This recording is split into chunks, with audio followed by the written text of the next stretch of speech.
Good morning and welcome to the July 1st Board of Supervisors meeting. We are halfway through 1 year and we have half to go. 6 up, 6 down. Pledge of allegiance from Supervisor Leweiler.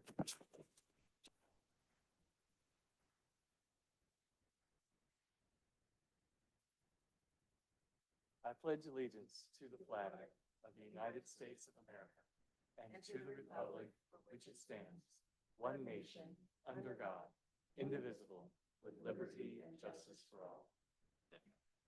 Thank you. Such a habit. It's not even just past a habit.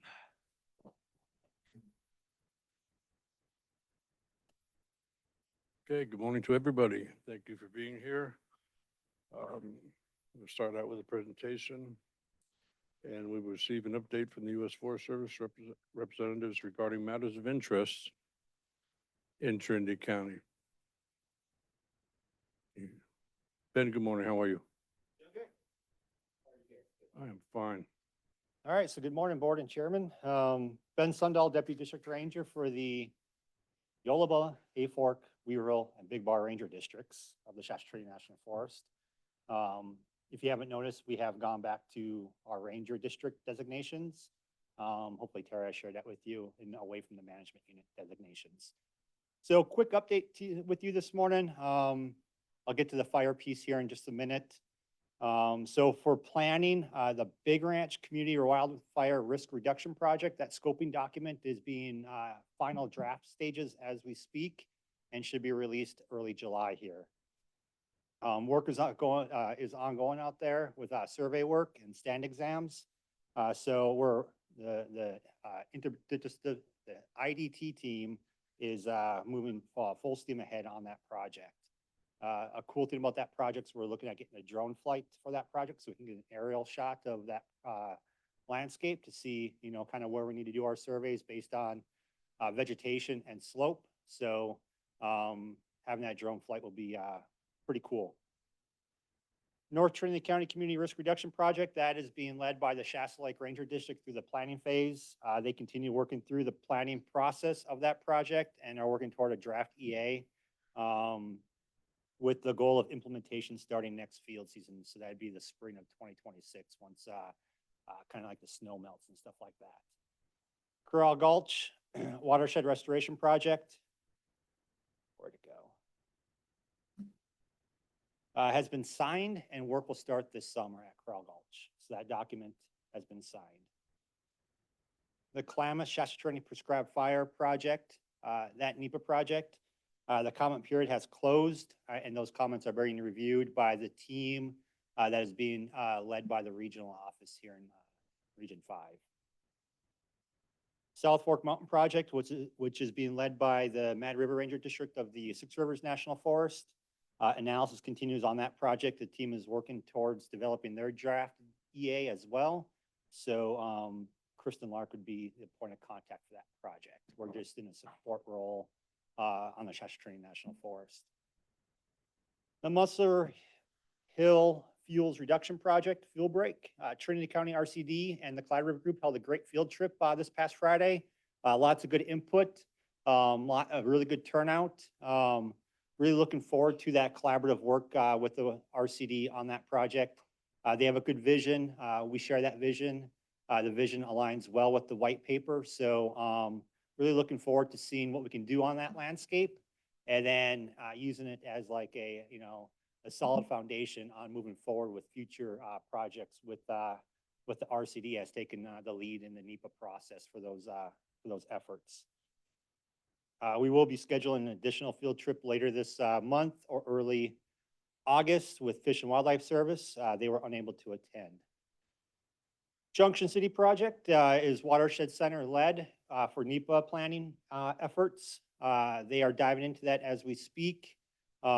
This project will address restoration, reforestation, and establish fuel management zones / fuel breaks across Forest Service owned landscape and SPI.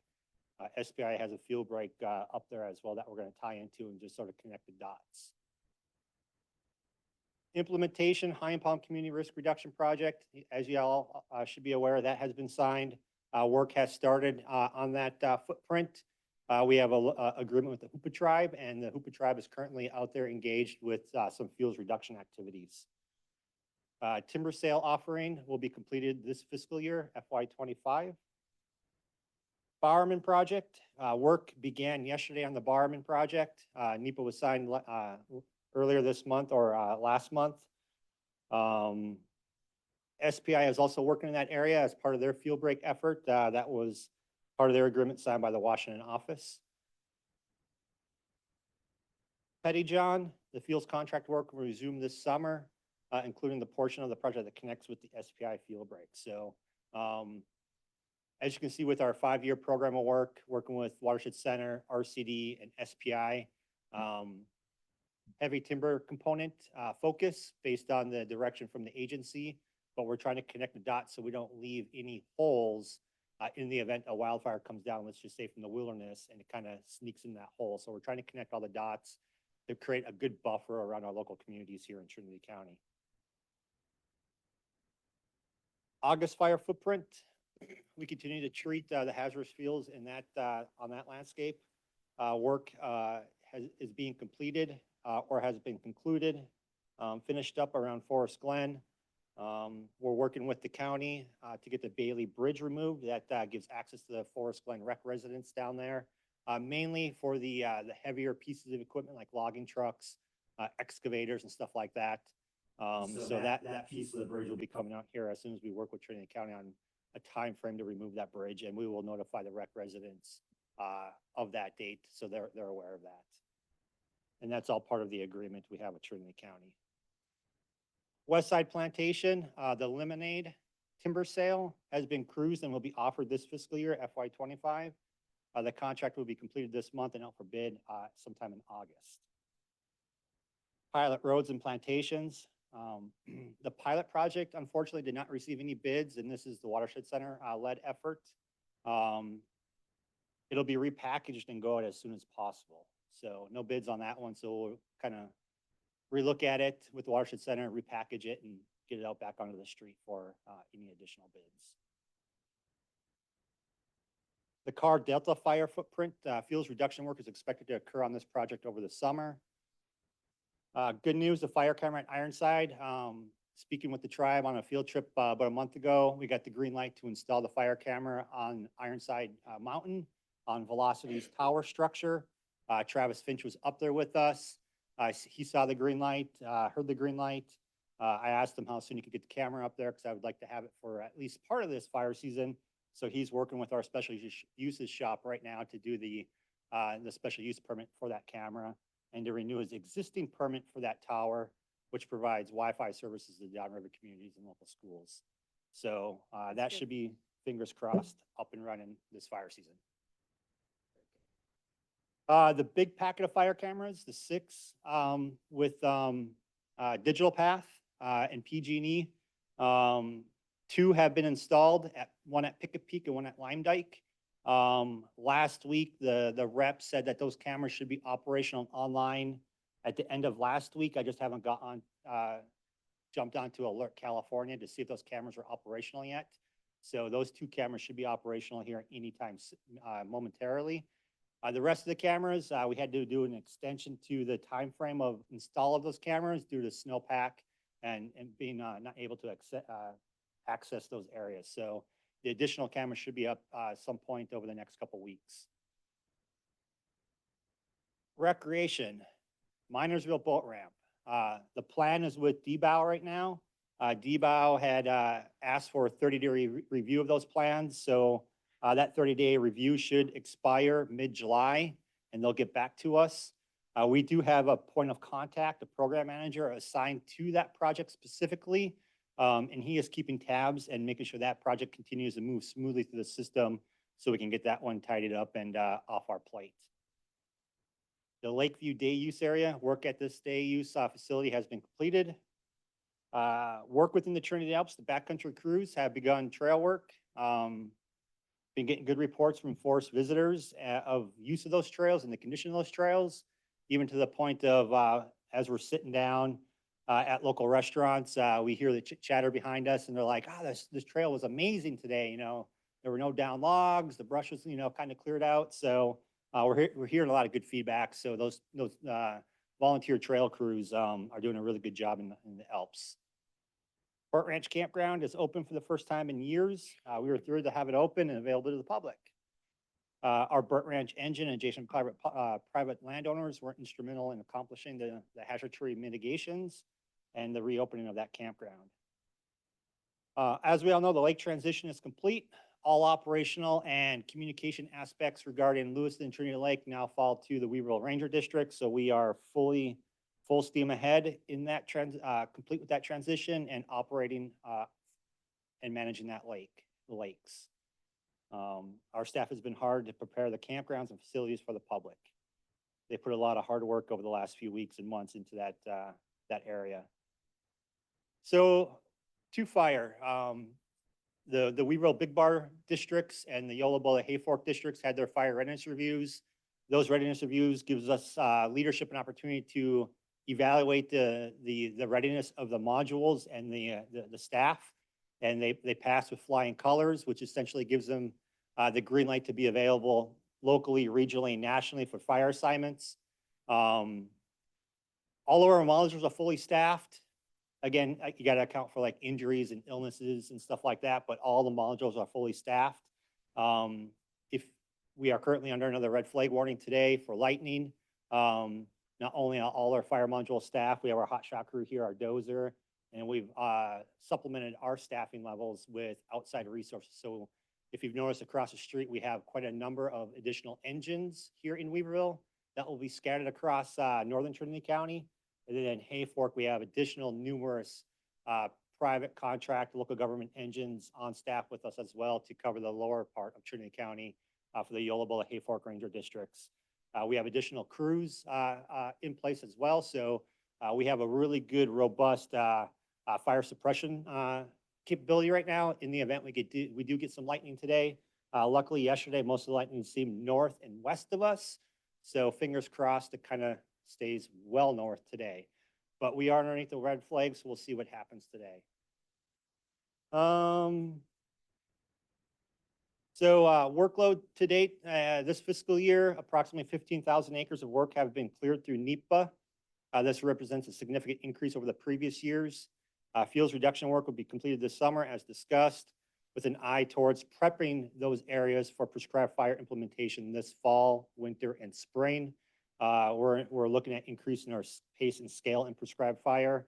Our planning efforts are increasing to facilitate significant increases not only in prescribed fire, but our timber volume output as well. So lots of good work, lots of hard work from our staff and our partners, RCD and Watershed Center, et cetera, to really increase that scale that we are providing and the protection that we're providing to the local communities here in Trinity County.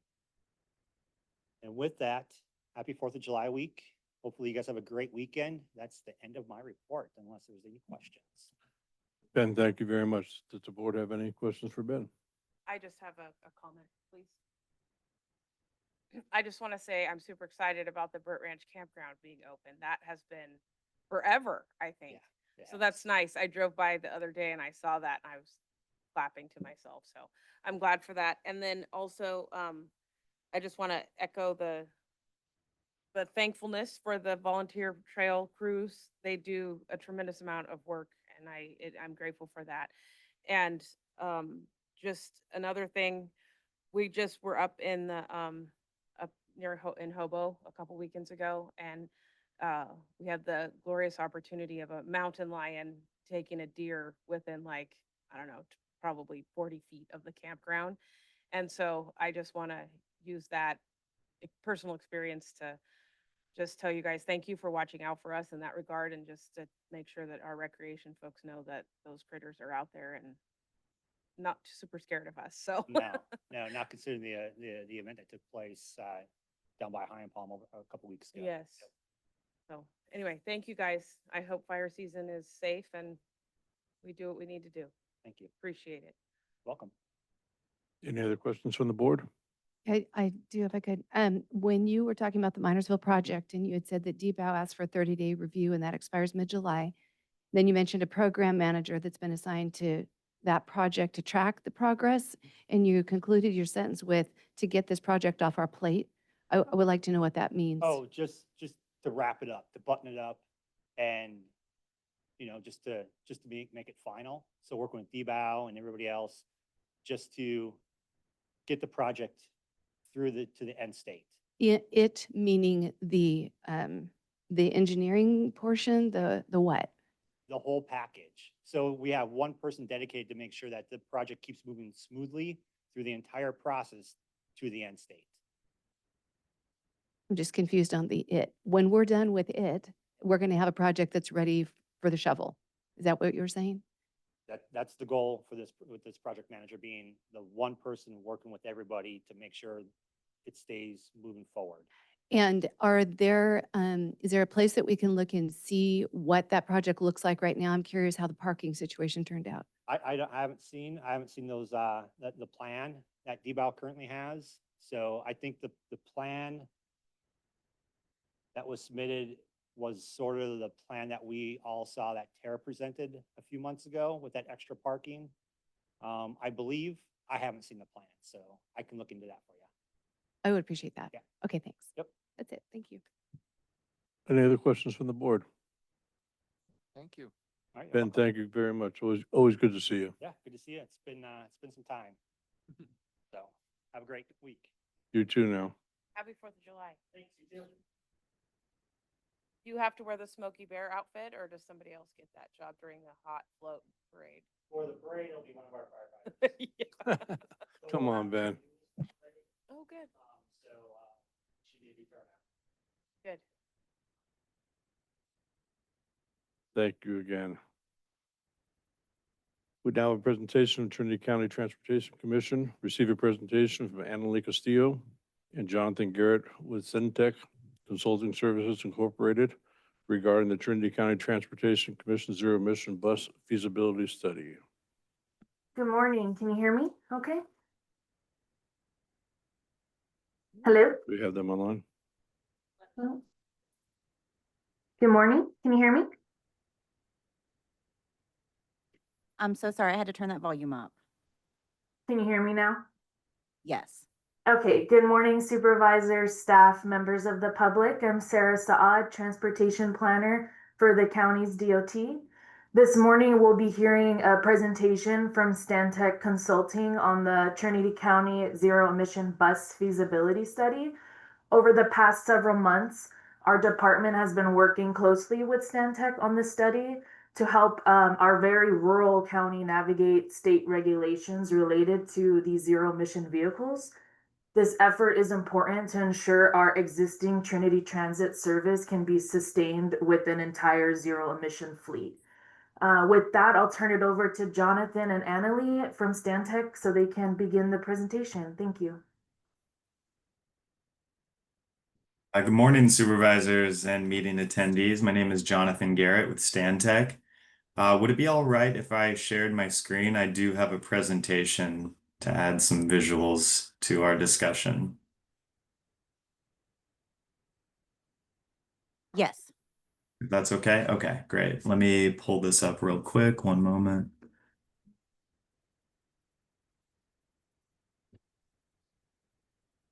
Okay.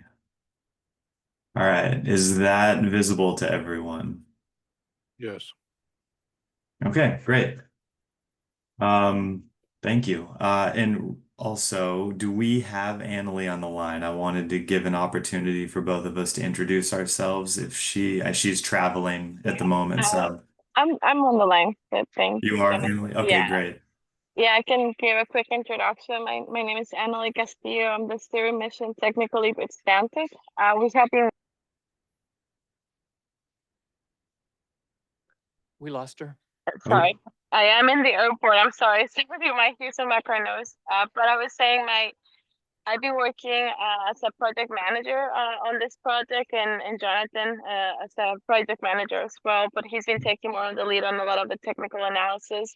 We've been working with transit agencies all across California for about 5 years now, helping do their planning for zero emission. And more than anything, we wanted to keep in mind that this is a living document, and a lot of the stuff that you're gonna see today based on our analysis are likely going to change as the technology is advancing.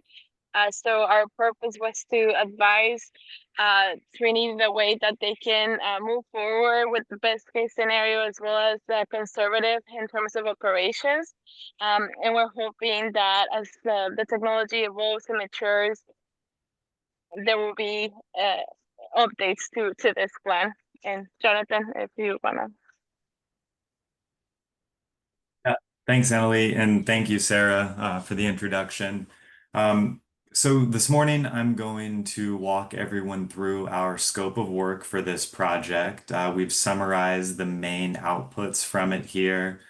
So I'll talk a little bit about the zero emission technology that exists today, our approach to this project specifically, some of our findings from the modeling results, how we interpreted that into a fleet phasing plan, what the charging and fueling infrastructure requirements would be based on that phasing, and then some of the greenhouse gas benefits in terms of emission savings over the lifetime of the procurement and operation, cost estimates comparing a base case scenario, kind of business as usual, to that fully transitioned fleet. And then we always like to highlight some funding sources that could help support the transition. And we've itemized potential next steps as well for the county and Trinity Transit.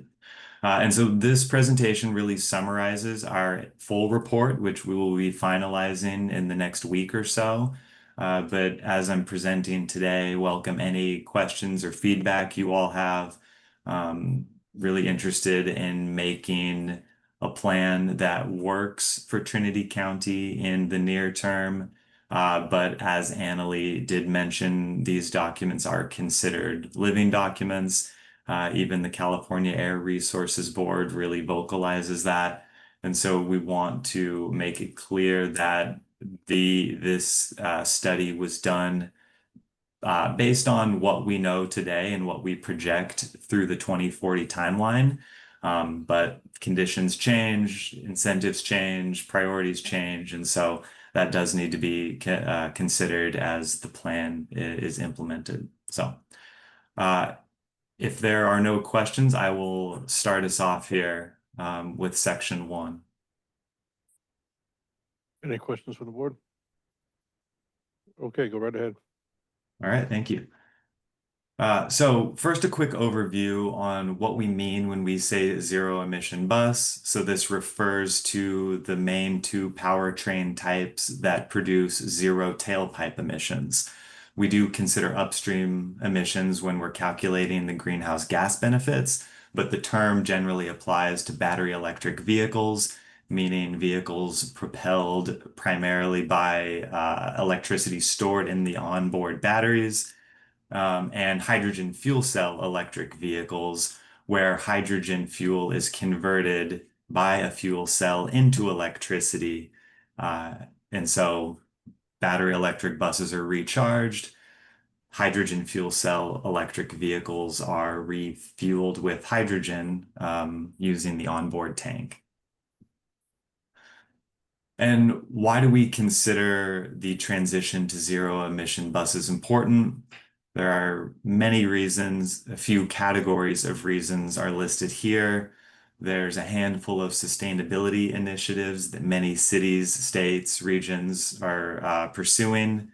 We consider this transition often important for future-proofing operations and maintenance facilities. As we see transit facilities age in this country, there's ongoing capital investments, and preparing those facilities to adopt new zero emission technology is typically seen as the best move in terms of getting longevity from those facilities. There's many community benefits. Zero emission buses often grow and drive ridership. The technologies have been known to reduce operating costs. And there are economic and business development opportunities for regions, cities, towns, to position themselves as kind of leaders in this space.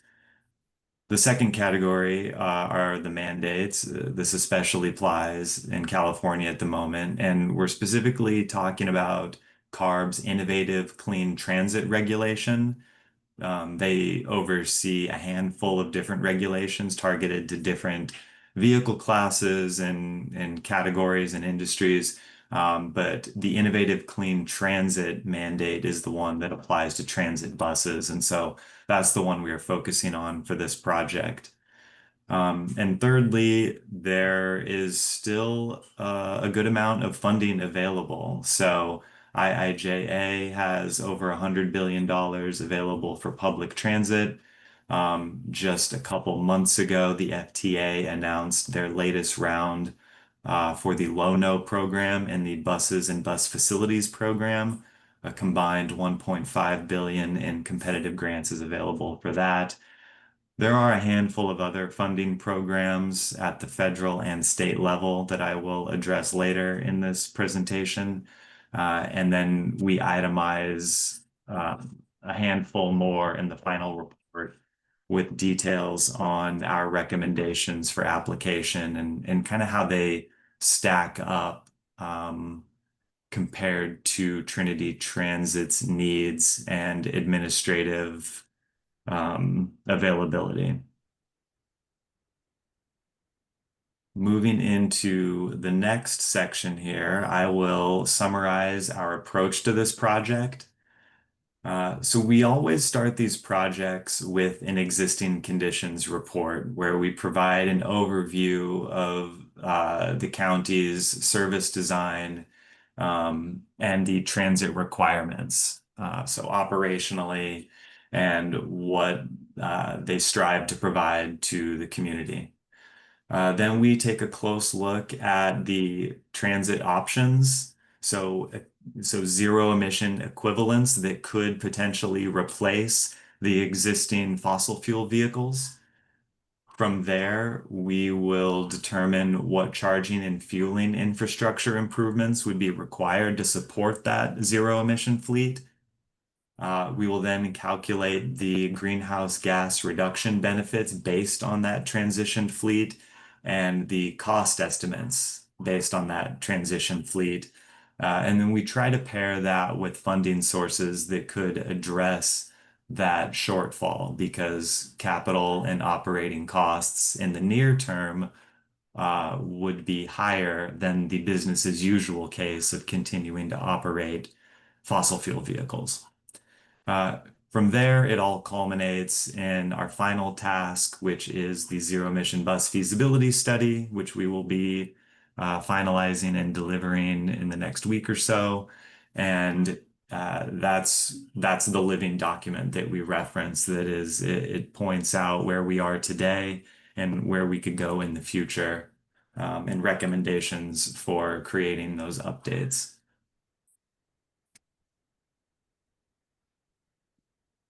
All right, the third section gets into our modeling and findings. And so our modeling process takes a very detailed look at the local operating environment. We have a in-house modeling tool called ZevDecide, and it has 5 main components.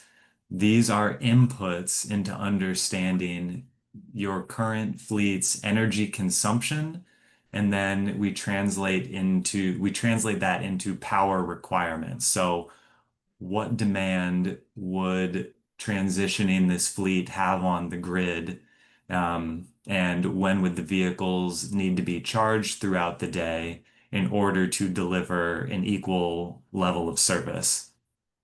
So through ZevDecide, we look at the driving cycles of the current fleet.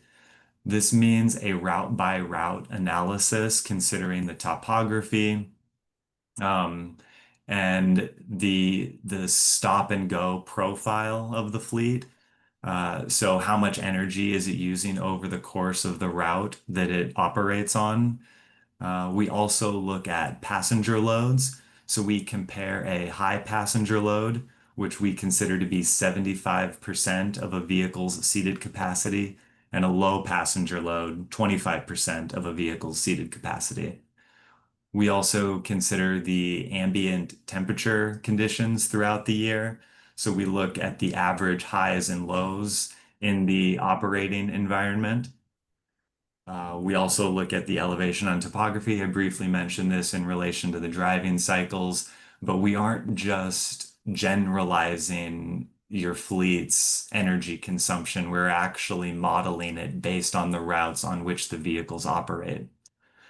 And then we also look at bus specifications. So we look at your current fleet that's in use and we compare that to potential zero emission equivalents. And we model the energy consumption based on those equivalents, curb weight, frontal dimensions, auxiliary power requirements, the heating and ventilation requirements, their aerodynamic drag, and the rolling resistance coefficients of those equivalent vehicles. From there, aggregate we aggregate the routes into the block level, meaning just a cluster of routes. So what the vehicle would operate during its assignment. And then we aggregate it once more at the vehicle level to combine blocks over the course of the day. So how many blocks and routes does this vehicle do? What is required of it throughout the course of the day? And that gives us a really clear sense of the energy that is required at the vehicle level, so per vehicle, and then what it would take to recharge or refuel that vehicle in order to successfully deliver service. So we'll get into some summary results here. This first chart is for battery electric vehicles. And so when we modeled the vehicles at the route level, we found that at the high passenger load, 93% of the routes would be successful. And at the low passenger load, all routes would be successful. This is a good sign. But when we combined routes at the vehicle level, none of the vehicles could successfully transition to battery electric and still complete service on a single charge. So this is where some intervention is needed. You could increase your fleet size. You could use larger buses with larger batteries. You could consider midday charging. So there's a bunch of ways to resolve this, but under current conditions, the zero emission vehicle equivalent would not be able to complete service as service is designed today. So bear with me, we'll get into fuel cell electric too, and I'll kind of explain how we recommended, in this case, resolving these issues. So similarly, fuel cell electric buses at the route level would be successful for high and low passenger loads. But once we combine routes at the vehicle level, only a quarter of the vehicles would be able to successfully complete service as designed today. So potential recommendations, again, increasing the fleet size, using larger buses with larger tanks. Some of these recommendations won't work due to other constraints, and that's kind of what we will get to here on the recommendations approach slide. So we looked at the four main routes, and we saw that a couple of the routes would be better served by battery electric buses, and then the bottom two there, which really run two separate routes, but kind of feels like one route, east to west, from Willow Creek to Reading with a stop in Weaverville. Those would actually be better served by fuel cell electric technology. The third column that describes the charging or fueling strategy accounts for the refueling process that would be required in order to complete service. So if Hayfork and Lewiston were to convert to battery electric buses, they would still require midday charging at the bus yard. they would be able to make their AM round trip, but during their midday layover at the yard, they would have to recharge for a period of time. In order to recharge successfully, we would need 150 kilowatt charging infrastructure at the yard. That charger type would be high powered enough in order to recharge the battery to sufficiently complete the PM round trip. The last two rows would be better suited or better served by fuel cell electric vehicles. Similarly, they would complete their AM round trip, one vehicle to Willow Creek, the other to Reading. But when they return to the yard, they would have to be refueled. Layovers were shorter for these routes, and that's why they were better suited towards hydrogen refueling. Hydrogen refueling is much quicker than battery recharging, and these routes were also longer, so it made sense to give them a more energy dense propulsion technology that was also quicker to refuel. Um, I'd also note that this scenario is contingent on fuel cell electric cutaways that have larger fuel tanks. Today, we do not see fuel cell electric buses with large enough tanks to complete service. This is something that will likely be addressed by the market in the next 5 to 6 years, we're projecting. But there are not commercially available fuel cell electric cutaways today. So just want to note that. And once again, I'll just emphasize this is why this is a living document, because we are conducting an analysis, but we're basing it on kind of a projected technology progression as we've seen it.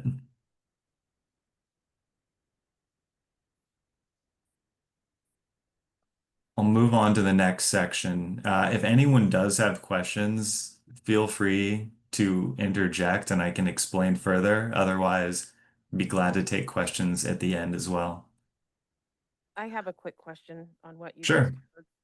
So my curiosity is, with these batteries, with having to do a midday or layover recharge, how does the weather impact that? So if it's incredibly cold or if it's incredibly hot and you're running the AC, for example, this time of year, do those batteries go, obviously in my mind, I would think they would go down faster. So my concern is if we're set for a recharge midway, what if what if we don't make it midway?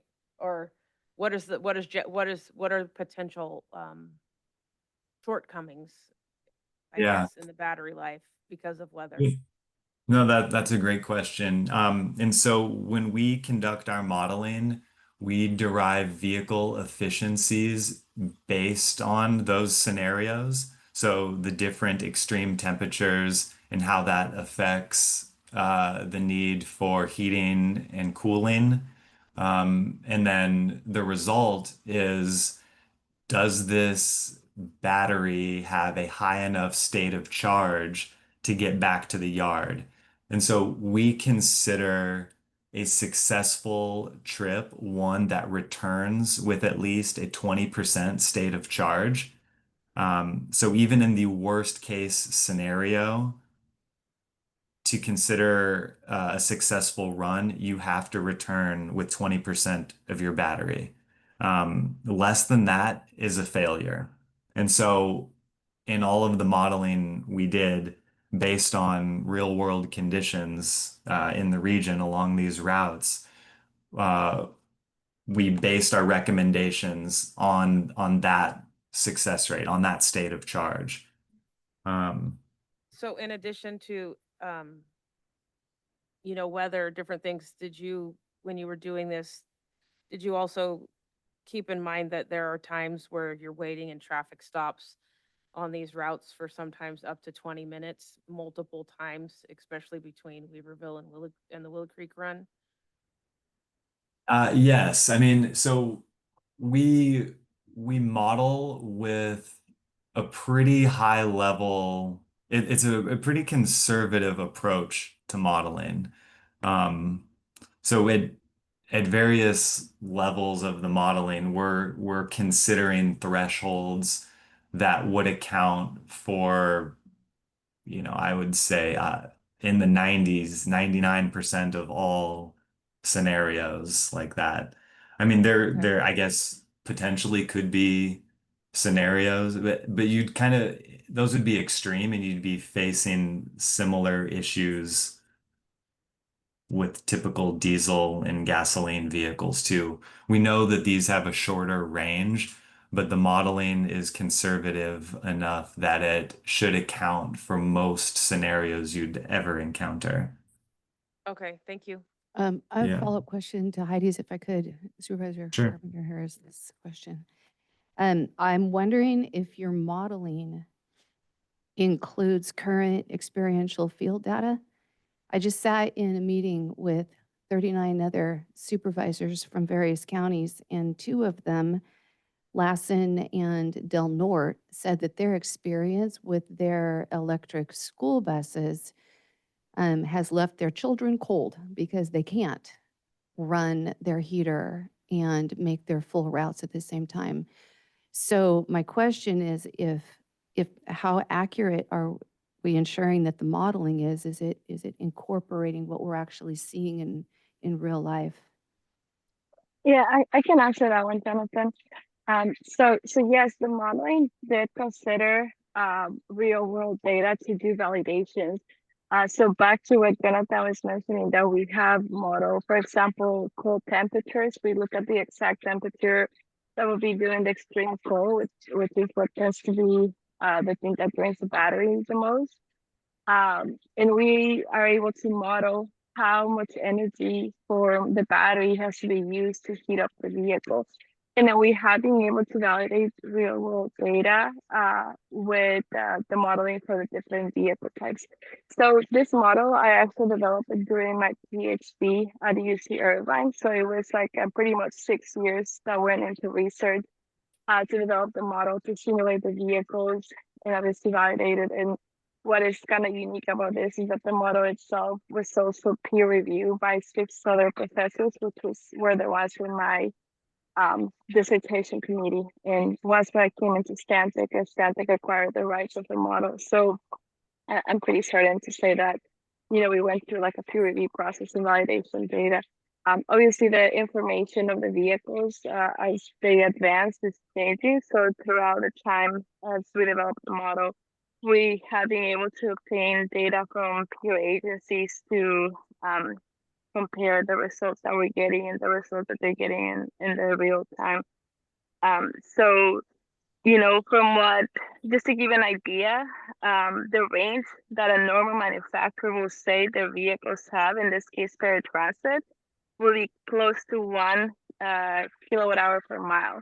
And what we model based on their topography, the extreme weather, as well as the worst case scenario, having like a full vehicle, we're getting efficiencies of almost double that. So, and in addition to that, we're adding the 20% contingency that Jonathan mentioned.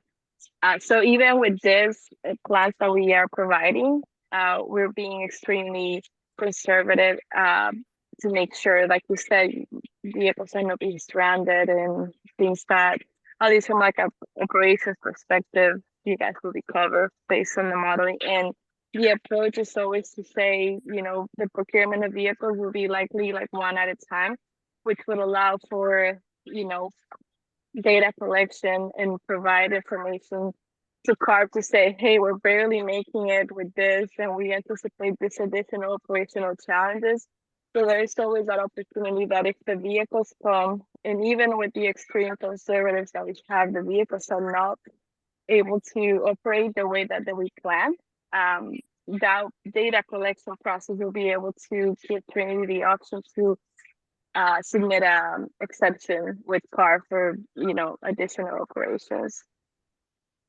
So with the difference that you're seeing between your modeling and these experiences that have been shared, do you think that the difference is that technology has improved, or I mean, the transit buses look smaller um, than a school bus. Do you think that's where the difference lies? Yeah, so I think the difference, and I don't know, we actually did work with Lessons County for with the transit agency, not for the school buses. And what we're guessing, again, this is just your guess, is that maybe they start operating the vehicle in a route without anticipating what was the total turnaround. So let's say, if you were to not do the modeling and say you can do 2 round trips, but in reality, you only were able to do 1.5. It's trying to prevent give a range in terms of how conservative we can be in terms of the operations. Now with school buses, well, in general, any electric vehicles, a lot of the influence is driver behavior. So, so we model the best of that we could in terms of like what is their, weather, climate, passenger load, the topography.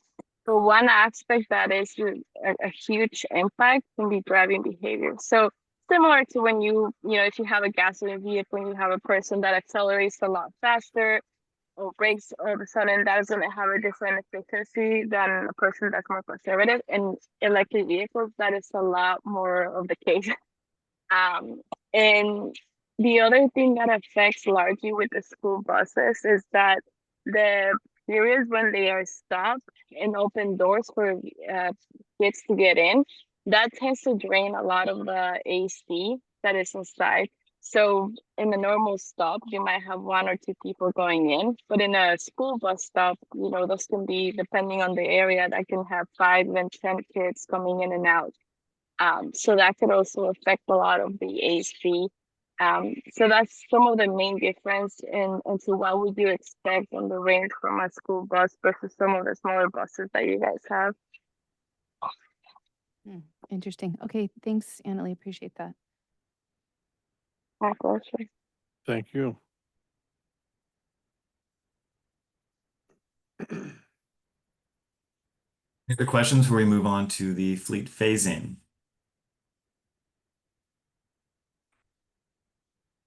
Okay. So this is a summary chart of the recommended fleet retirement and procurement transition through the 2040 timeline.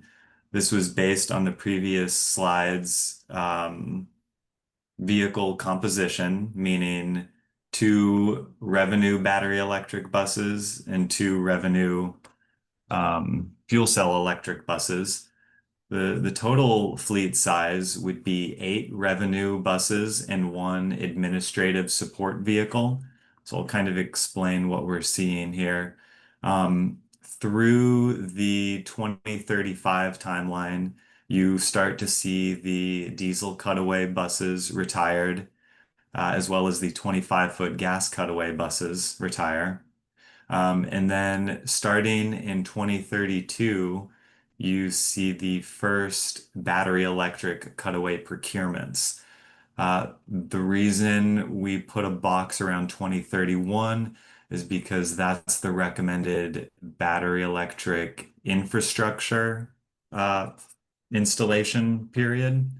It's typically good to start that a year or so sooner, begin your training, and making sure that you're able to receive, operate, and maintain the vehicles by the time that they're delivered. This 2032 period, it could be the date of receiving the vehicle. It could be your procurement date. We kind of intended it to be the procurement date, and delivering would happen later on. So that does give you a little more time and flexibility. But it of course depends on your local needs at that time, available funding, etc. In 2033, that's when you see the first fuel cell electric procurement. And once again, we put a box around 2032 down there to indicate the time at which you'd want to start installing your hydrogen fueling equipment at the yard. And so again, about a year in advance. And so you'll notice all of the fossil fuel vehicles are retired from a real important aspect was to not retire them early, so to get their full life out of them without the requirement for any CARB exemptions, or any repayment to FTA. This kind of avoids all of that. And so if you're just procuring low numbers of zero emission vehicles throughout this period, you're meeting all requirements and you're kind of doing it a little more cautiously and slowly as well. Any questions about that fleet composition and the thinking behind it? No, we're good. Go ahead. Okay. So based on that fleet composition, we've come up with a concept site plan for the Trinity Yard. The parking spaces to the south are where transit buses and employee vehicles are parked today, of course. We spoke with Trinity Public Utility District. They do have grid capacity in the area. A transformer would need to be installed and a power service brought over to the parking lot for the recommended three 150 kilowatt chargers. So those would charge battery electric buses on that southeast side of the parking. And then just based on space and kind of the layout of the lot, we recommended hydrogen refueling on that northwest corner of the parking lot. A few specifics about each of these. A 500 kilowatt diesel generator could act as a redundancy in case of a power outage. So this would be able to power the hydrogen dispensing and would be enough to power the 150 kilowatt chargers for a period of a day or so. Might have to check on that. We might have estimated 2 or 3 days. It'll be in the final report. But that would give you a little redundancy. All of the new electrical switchgear and distribution equipment would be located in that northeast corner for the EV charging, and then some dedicated spaces for those chargers. So that's three 150 kilowatt chargers with dual dispensers. So you would have 6 plugs in total. And then skipping across to the hydrogen side, producing hydrogen on site is a massive investment and not feasible. There are a few vendors that are increasing their distribution network, and we had meetings with the two most prominent ones, Selly and 1H2. They do project being able to serve Trinity County over the next 5 to 10 years. And so we got pricing quotes from them and explanations of their equipment. The recommendation was for a tube trailer. This is essentially a flatbed trailer that is trucked in with the hydrogen fuel. And so you would get a fuel refill every 2 to 3 days, basically, based on, I mean, you could scale that up or down, but 2 to 3 days seemed reasonable given the operations. And then there would be a fixed hydrogen dispenser in this area as well. So the tube trailers would be hooked up to that dispenser. The refueling vehicle would park next to the dispenser to refuel and then pull out to park elsewhere if it were being stored overnight. So this was the most flexible and least capital intensive hydrogen fueling setup that we looked at. And so this is that recommendation, and it would once again be powered by the same line coming off of the main power source along Trinity Lake Boulevard there. And this doesn't disrupt your existing diesel and gas fueling, because obviously that needs to stay in service for, decades to come. I think other infrastructure components I wanted to mention were just the need for, bollards or striping, lighting, and security cameras. I think once we skip over to the next slide of the maintenance bay, having this kind of open air is great for ventilation. There likely would be a need for infrared flame scanners. This is typically a precaution used once introducing zero emission vehicles. And then there would be a need for new PPE for staff because battery electric and hydrogen vehicles, of course, have different requirements when it comes to PPE. Another vendor opportunity is to work with a maintenance vendor. So you could train in-house and acquire the tools and PPE, of course, that's always an option. But there are also vendors that are expanding their service territories as well that would be able to come in and provide the full maintenance service profile for your fleet as well. So that's something to look into more. Right now, the main provider of this is located in the Los Angeles area. So not a realistic acquisition today, but this also isn't something that needs to be really thought about for another 5 or 6 years in terms of procurement. So something to just track for now.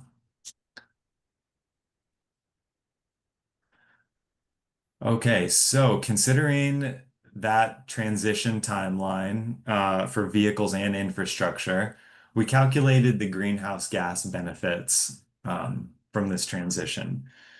And so with a small fleet, it's a modest improvement. With 9 total vehicles starting procurement in 2031, you'd see about 134 tons of CO2 per year, a little over 1,000 tons over the transition period. This methodology we use considers, again, real world emissions savings data.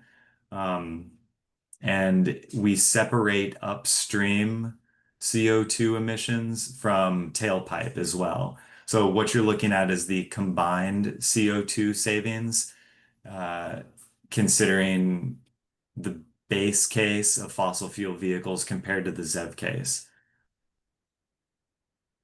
To kind of make it a little more clear what we're looking at, we always like to include these EPA equivalents. So the Environmental Protections Agency has a great calculator, and you can plug in your emissions savings over a period, and you can relate that to something that is a little more tangible. Through the entire transition period, 2024 to 2040, this greenhouse gas savings would be equivalent to removing about 14.7 passenger vehicles per year. Like I said, it's modest. I mean, it's a small fleet, but it's something. You similarly would avoid about 146 barrels of oil per year, or enough energy to power eight and a half homes for a year. We did similar calculations just for a smaller time frame, 2035 to 2040, because that's really when you see the bulk of the savings. So you can kind of compare the 2 time periods there.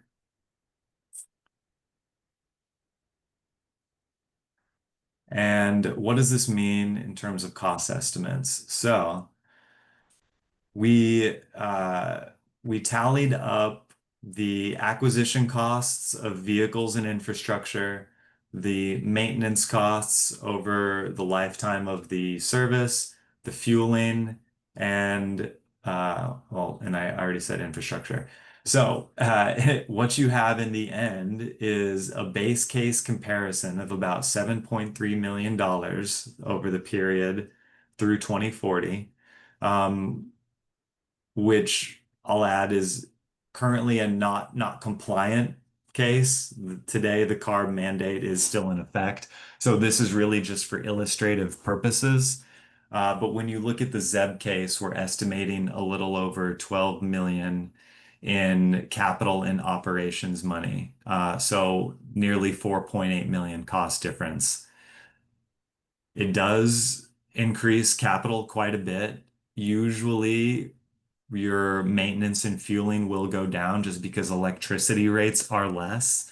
And once your staff is trained on maintenance or your vendor is onboarded and they're taking care of the vehicles, you would see a modest decrease on the maintenance category as well. But it is a large capital investment, of course, and really the savings is on the future operations expenses. But luckily, there are ways to address these funding shortfalls. Here, we've just outlined about 8 different programs, 4 on this slide from the FTA, 4 on the next at the state level. The report will discuss a handful more, and we went through each one to rank them based on Trinity County's priorities. So we first like to look, of course, if this program is intended for transit. It needs to be able to support either capital operations or both. The county also, of course, needs to be an eligible awardee. So based on their small transit designation and other characteristics, would they qualify for this grant award? Um, and then is the project just generally a good fit? Does it have a low administrative burden? Are there sufficient total funding amounts still available? So some of these are first come, first serve, and the funding may be depleted. So you want to be strategic about kind of when you apply for them and if it's still worth the time. So I'll just review a few of them here. The first two I mentioned earlier, it's the low or no emission program and the buses and bus facilities program. These are FTA's two big zero emission fleet and infrastructure procurement programs. They're competitive. They do require a local match, but the pots of money are quite large, and small transit agencies do get preference towards a certain percentage of the total funding amount. So we do rank them as a higher priority program to look at. They have relatively modest administrative burden. It does require management and reporting.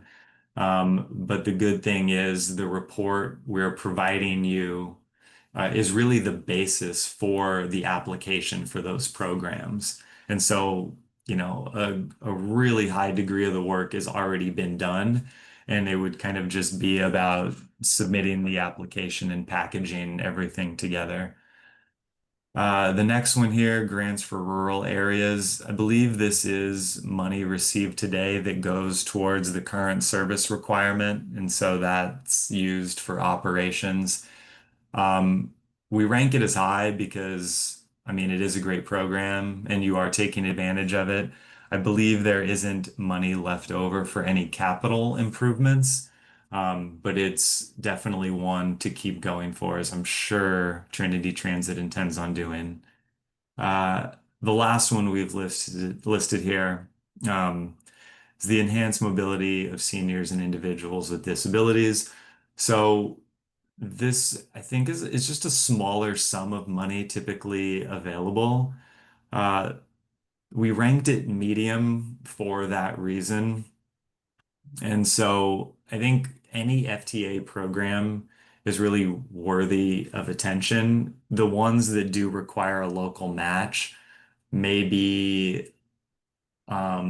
require additional administrative work because you'll need to come up with that local match. At the state level, there are some options for that as well. So similarly, we've outlined a few state funding programs here from CARB. The most well-known one is the Hybrid and Zero Emission Truck and Bus Voucher Incentive Program, or HVIP. So this is a first come, first serve sum of money. We've noted the current sum in the report, and I'm not remembering it off the top of my head, but of course, there is still time to apply for capital procurement funds. And CARB is very helpful in applying and administering these programs. So I know Trinity Transit and Sarah has had some contact with them already over the last few years. I think, they've been really great to work with and they can provide additional advice on any of their programs. The Carl Moyer program provides capital funding. It's a fairly low sum. It acts more as a subsidy. So that's the only reason we ranked it a bit lower. I think it's 80,000 per vehicle. The Volkswagen fund, there was about 130 million of that total fund reserved for transit specifically. So it's a great one to go after. Also, first come, first serve. And then the last one here, the low carbon fuel standard. These are carbon credits. So after vehicle procurement, you're able to apply for these credits to help reduce your operations costs. And so it's not a grant to help procure fleets, vehicles, or infrastructure, but it would help pay for your operating costs each year. So that's also great. We're getting to the end here. I'm just going to go through the next steps as we've kind of outlined and summarized them. And then if there are any additional questions, you can ask away. Otherwise, I'll wrap it up. Again, just emphasizing we do treat this plan as a living document. Like I mentioned, it can help you apply for some of these grants that we mentioned. So definitely useful for that, but it will need to be reviewed periodically just to make sure it applies to current ZEV technology and your county's priorities. For that reason, we do recommend considering to monitor the ZEV industry, both fleets and infrastructure. The manufacturers that come out with new technologies every so often, they may come out with a platform that better fits your needs, that's more affordable. And so those are all things to just keep tabs on and understand how they may benefit your operations. Continue working with CARB. They are great to work with. Continue to submit those CARB reports and stay in open communication with them. Submitting those reports is what keeps you eligible if you do need an exemption or any additional help someday. So that's always positive. And then, of course, consider applying for some of the other grants that we listed using this plan as a template. And keep conversation open with the community and other stakeholders. It'd be really interesting to hear what some of your ridership thinks about this potential transition. Love to hear thoughts from the board additionally as well. So I think just keeping the lines of communication open were great, and they'll go a long way to revising this plan as needed. And so with that, appreciate everyone's time. Glad to take questions or follow up offline as well. But that is all we have for you today. And I'll real quick just ask Annalie if she's still on, if she had anything else to add before we do questions. No, just here for questions. Okay, great. So I see Jeff's hand is up.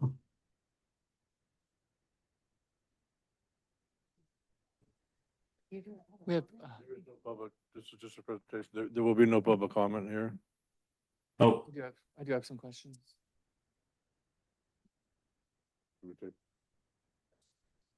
Thank you very much. Do you have questions from the board? Go ahead.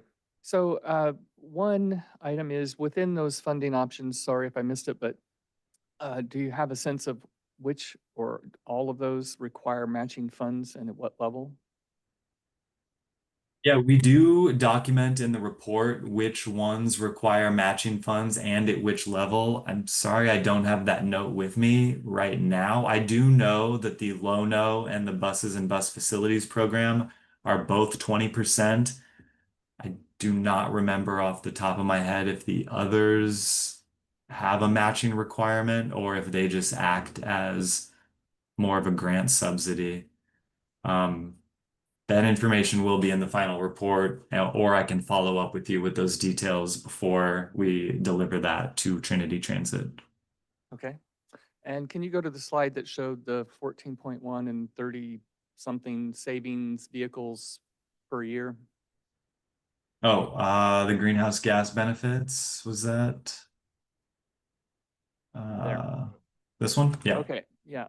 So basically, if I'm understanding this correctly, it's saying by spending this $5 million more over that 15-year period, we would save the equivalent of between 14 and 31 passenger vehicles on our roads. Correct. Yeah, the transition over the transition period, which is this first column, the 2024 through 2040, results in an average savings illustrated by those comparable metrics. And through the smaller time period, 35 through 40, that would be the annual average savings. And so Every yeah, year you get that savings, yeah. Right. annually. Yep. All right, so, and I assume you've done this for other jurisdictions, and how do these numbers compare? Well, on a per vehicle basis, quite comparable. I think you're seeing this reported in aggregate for a very small fleet of 8 transit vehicles. And so that's maybe why these numbers don't look incredibly impressive. They're small, they're modest, but they're significant in that you are taking a handful of vehicles off the road in a rural county. And so I think that's positive, but when we work with transit agencies with hundreds of vehicles, you see these numbers in the hundreds or thousands. And so that has a larger impact, but it is relative. So I think the Yeah, and benefits I are think still there. you're kind of getting at the point, and I understand you're not in a position to make a change about this, but I think we are at least in a position to try to fight the good fight. I look at this and say, I hope we get a tourism investment plan in place and we bring in 100 more passenger vehicles per year, which would completely wipe this out.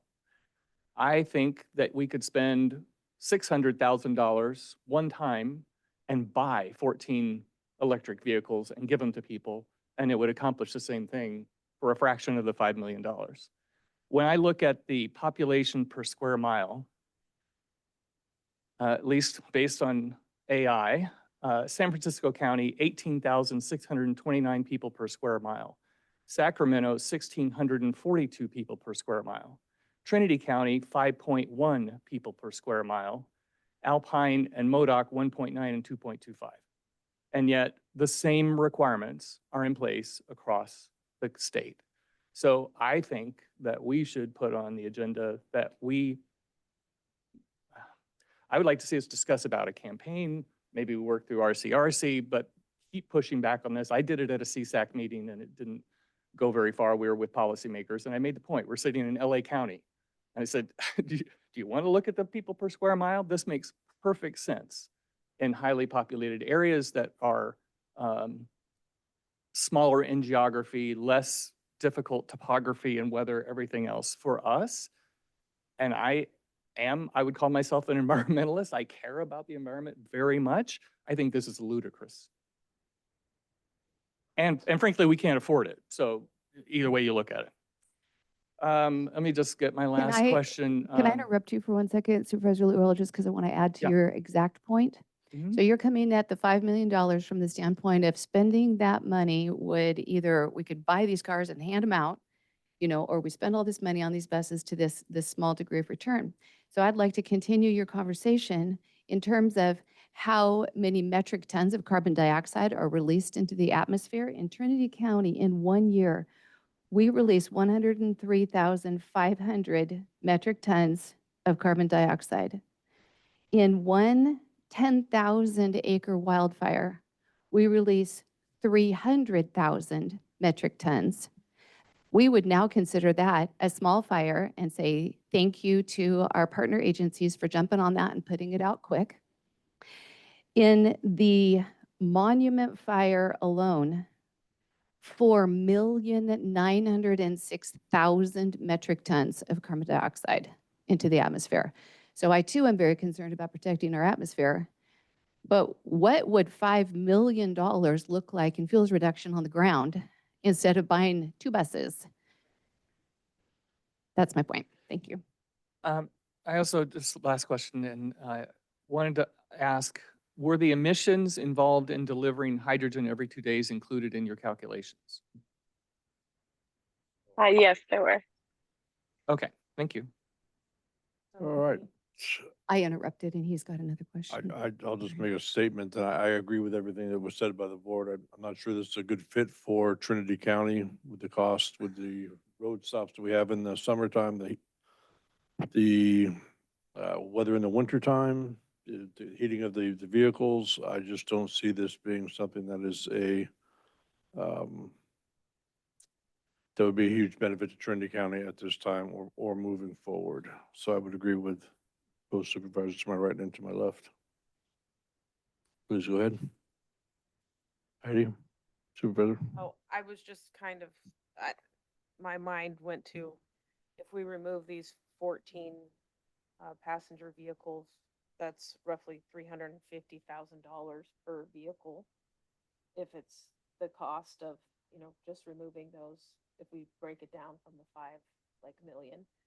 So I'm with Supervisor Cox and Lutweiler that I have a hard time understanding how this holds greater value than what was mentioned by Supervisor Cox in terms of what we could do for wildfires and the reduction of release into the atmosphere in that regard. So yeah, this is a long haul for my brain to pull reasonability out of it. Thank you. Thank you. Anything else on the board? I just wanted to see if we do have consensus to put something on the agenda so we could dig deeper about potential lobbying efforts, whatever else. 1 second to let them know there is no public comment. Okay, go right ahead. Sarah? Can you hear me? Yes. Okay, so I just wanted to reiterate that our department has been in direct contact with CARB, Caltrans, various North State transit groups and transportation commission groups, expressing these same concerns. The state put a blanket regulation in an area like LA, an area like Trinity County, where there's completely different traffic congestion, air pollution, things like that. So these concerns are being expressed to these entities. Also, I want to take the time to mention that Jonathan and Annalie with Stantec have been cooperating with us very well. They have taken every concern. In the final report, you will see that there are disclaimers throughout the entire report explaining to CARB that this transition can only be completed if these scenarios are met, and that includes funding, range, things like that. So in the final report, you will definitely see these disclaimers and notices in there. And as they mentioned, this is a living document. And if what is reported in the final report, if it does not exist by the time we need to procure, the state is requiring us to procure these technologies, we will have to do an exemption, which this report will back us up. And I also want to mention that we were recently successful, I think it was a couple weeks ago, with our first CARB exemption for the diesel bus that we just received, because they did have exemptions for diesel bus, which was a whole separate regulation. So those do exist, and those can be in our future if we don't have local matches for these grants, which most of them do require a local match. So I just wanted to put that out there, that those discussions are occurring now, and any efforts that you would like to be included in, the board definitely can make those happen. CEO Tuthill. Chair, may I make a suggestion?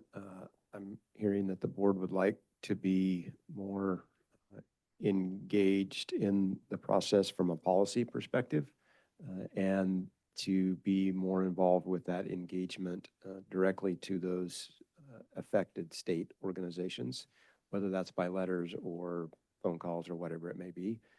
So my suggestion is for us staff through Sarah, to let the board know what has already happened, and then through the different boards, points of contacts, professional organizations, then provide input as far as who and how we want to engage with, and then we can help facilitate that discussion if we need to help write letters or we need to provide some data, if you will, to make a letter more appropriate and beneficial, we can do that.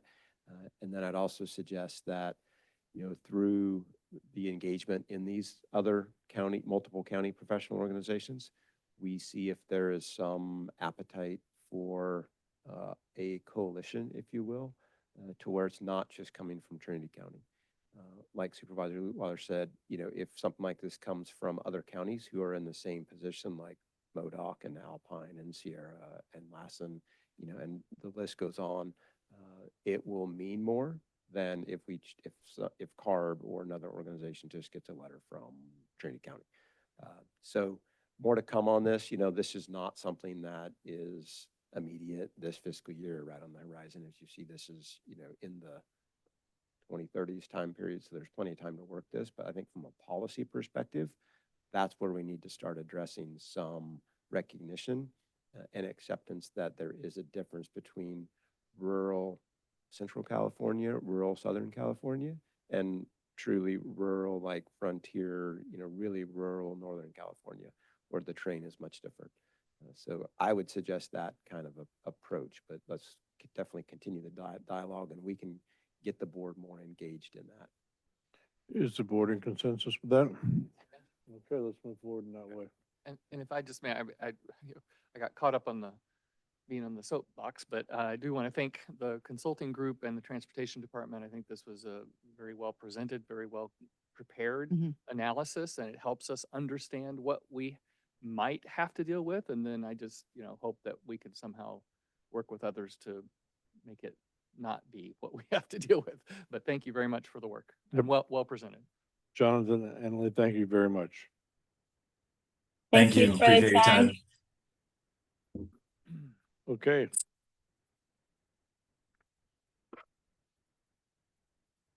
We will move on to public comment. This time is for the information from the public on matters not appearing on this agenda or within the consent calendar. All comments are limited to 3 minutes and must pertain to matters within the jurisdiction of this board. When addressing the board, please state your name for the record and address the board as a whole through the chair. No action or discussion will be conducted on matters not listed on the agenda. However, the chair may refer the subject matter to the appropriate department for follow-up or schedule the matter on a subsequent board agenda. And it looks like Vedette, how are you this morning? Doing well, thank you. Morning Supervisors, members of the public. Vedette Vanderweide, Lewiston. As former county staff, I had rare access to internal patterns the public doesn't see. Once you notice them, you can't unsee them. After being aggressively reminded on the job one day by a First Amendment auditor that I am a public servant first, I'm here now to serve the public by speaking truth, and this may sting. Firstly, Firstly, my professional resume may seem conventional, but my experience and background is far from it. I hold a master's in naturopathic therapy with over a decade in behavioral patterning and designing corporate culture systems. I've worked in both Fortune 50 and self-made grassroots businesses. I've done fieldwork and investigative reporting in Eastern Europe, including inside Ukraine when the war began. I know how to track and report power, and I know when something isn't right. Which brings me to our CAO, Trent Tudhill. This isn't personal, it's pattern. And it's backed by documented experience and evidence. I'd like to remind the public that Mr. Tudhill is trained by the military-industrial complex, a structure rooted in war, division, and extraction. That mindset does not serve a rural community rooted in land, unity, and communal care. Being rural, we must rely on each other. We must have trust, or no future can be built. Public comment as of late shows us evidence that public distrust in county authority is at an all-time high. Under his leadership, I have personally witnessed over $300,000 plus in grant funds were signed off by Trent to Acela software. As a former cannabis division staffer, I can confirm we didn't get what we paid for. For public record, I'd like to request a formal update from Director Drew Publani on the status of Acela. And if it's not going to be utilized, how and when will those equity funds be returned to our equity applicants? 2, I personally filed a state-level complaint alongside a colleague after witnessing Mr. Tudhill bypass lawful complaint channels using questionable photographs and cannabis-related grievances to disrupt county staff operations. The result, revenue loss, trauma to constituents consistently terrorized by county process, and manipulation of staff dependent on job security. That's not leadership, it's abuse of power. And finally, Mr. Tuthill recently accepted a 5-figure raise on top of a multiple 6-figure salary, while staff were told there would be no cost of living increases in 2025 and insurance premiums increased. At $20 as a $20 an hour worker and a mom of 2 using the local food bank at the time, it makes me wonder, how do we, the women and children of Trinity County, stand in line at the food bank while you take more than enough, on our dime? Call me dramatic, or is it just plain truth? So I asked for public record, where's the growth, Trent? Show me numbers. What return on investment has Trinity County received on your salary? Because what I've seen is dissolution. But I thank you very much. Thank you. Do we have any other public comment in the room?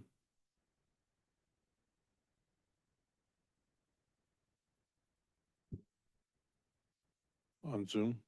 I have no raised hands. Okay.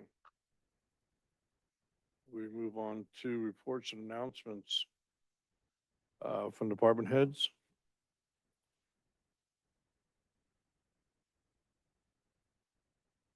Ed, good morning. Good morning, sir. I just wanted to make a formal announcement. I submitted my 2 weeks notice last Thursday, and my last day at the job for Trinity County will be the 10th of July. So thank everyone for your support during my time. Really had a good time here. I think we did some good stuff, but it's time to move on. So thank you. And I will be back to do a code enforcement presentation in a bit. Thank you for your service. Anybody else in the room?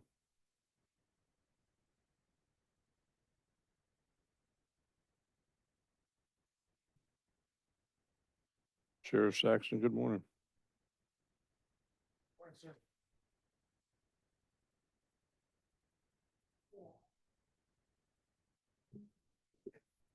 Not as young as Ed, I need to sit down. Good morning, board. Tim Saxon, Sheriff. Few things here. Let's see. Last month, I had the honor to be invited to attend the FBI National Partners Conference. That was a 2-day conference that was held in Orlando, Florida.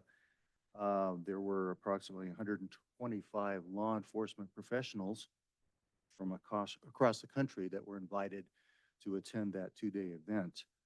There were a lot of topics that were covered there, including strategies for communicating the unexpected events, threat assessment, which was a threat management for executives, crypto and online fraud schemes, artificial intelligence, which was a really interesting 1.5 hour presentation by a Harvard professor. Actually, very scary what is out there on the internet right now. Joint criminal opioid darknet enforcement and investigative genetic genealogy. So it was a very interesting conference. I was one of 4 California law enforcement professionals that was invited and selected to go and attend this. So I felt very honored to be able to do that. And by the way, it was paid for by the federal government. So we did not expend any of my departmental resources other than you paid for me to go for my salary. Last week, we conducted the active shooter training. You probably heard about that. It was conducted at Trinity High School. It was held in cooperation with TCOE, and we had instructors from multiple agencies from around the area. They were state and local partners that attended to help us out. The attendance was from local, state, and federal partners. We had educators and administrators from various school districts, first responders, fire personnel from local and state agencies. We also had some volunteers who came in to act as role players in the various scenarios that we had there. I'd like to give a special shout out to my sergeant, Nate Trujillo. He was instrumental in planning the entire event. And also give my thanks to TCOE Superintendent Fabio Robles and Jeff Morris. And there's also so many other people that participated in putting this event on. I can't even start to mention how many people were involved in that. But it was an amazing event. Everyone there truly appreciated the opportunity to attend it. As we all know, it's unfortunate what's going on, not only around our country, but around the world with regard to these events, these mass casualty situations. And also when I was back in Florida, we had great conversations about other agencies and how they responded, how they train, and how they deal with the aftermath of these types of situations. So it's great that we are planning for these types of situations and planning to prevent these types of situations as well. That's very important to consider as well. Fire season's here. We've already had several fires in our communities.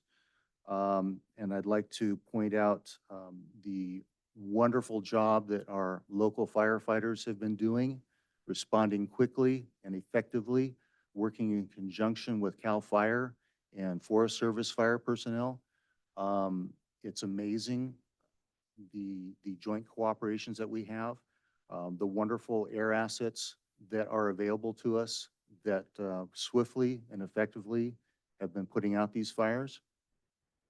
I'd like to also point out that with the Sheriff's Office minimal staffing that we have been able to still respond to areas and respond to evacuation needs. It's been very, very difficult, but we're doing the best we can right now and hoping that personnel that we have in the lineup right now for training will soon be able to provide some additional coverage out there.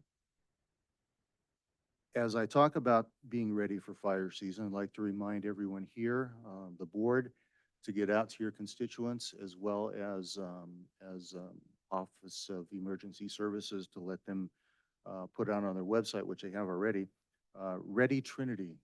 It's a new program that's out there. I encourage everyone to go to that website, to click on that link and to sign up for Ready Trinity.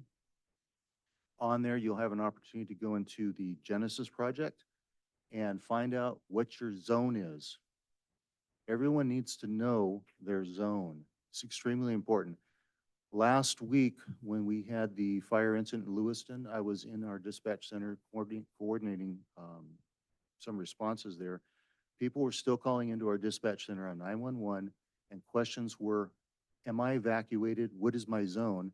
That takes up valuable communications bandwidth when we are trying to dispatch personnel, we're trying to dispatch resources, and people still need to know where my zone is at. If you can go to these websites, go to Genesis, go to the OAS Ready Trinity, you can find out what your zone is. It's important to know ahead of time what your zone you're in, but also it's important to know what home you're in, what your home website or your home evac zone is, your work zone, your school zone, if you have children in daycare, what that zone is, and also if you have any older family members, what zone they're in. If you know all these things ahead of time, when we do give an evacuation warning or an evacuation order, you can plan for that instead of having to call us. So that will free up valuable dispatch phone lines. We are working on getting our internal staff trained up to be able to get information out more quickly. This past budget year, it's been tough for us. We had to downsize our administrative staff. We're trying to get our new staff up and trained into our Facebook, our Instagram, so that we can push out information more quickly. And we've also been able to utilize the county's public information officer, wonderful staff there. They've been assisting us greatly in getting information out. So along those lines, couple of years ago, we did have a new ordinance with regard to fireworks. All fireworks, personal fireworks in Trinity County are banned.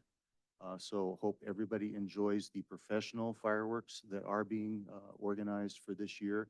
But a reminder that personal fireworks are not allowed in Trinity County. An update on staffing.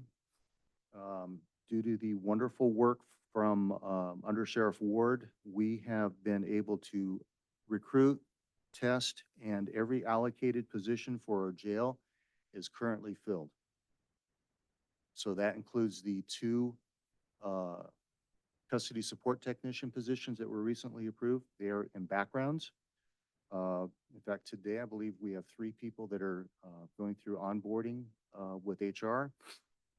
So they will be starting. We have hired what we call cadets so that they can start into the jail as we are working on their background investigations.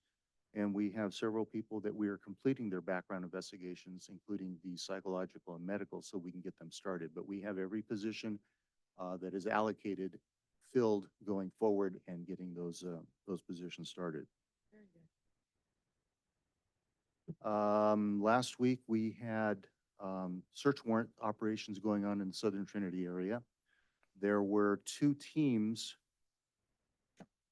that were set up to go. One team was headed by the Sheriff's Office. The other team was headed by California Department of Fish and Wildlife. We had multiple agencies assisting in both of those. The Humboldt Sheriff's Office, the California National Guard. We had Trinity County Environmental Health, Merced Environmental Health, Merced County, Glenn County District Attorney's Office, Bureau of Land Management, a total of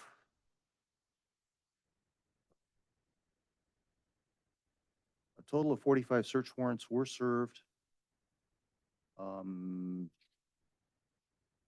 23,498 marijuana plants were eradicated. 2,034 pounds of processed marijuana was destroyed.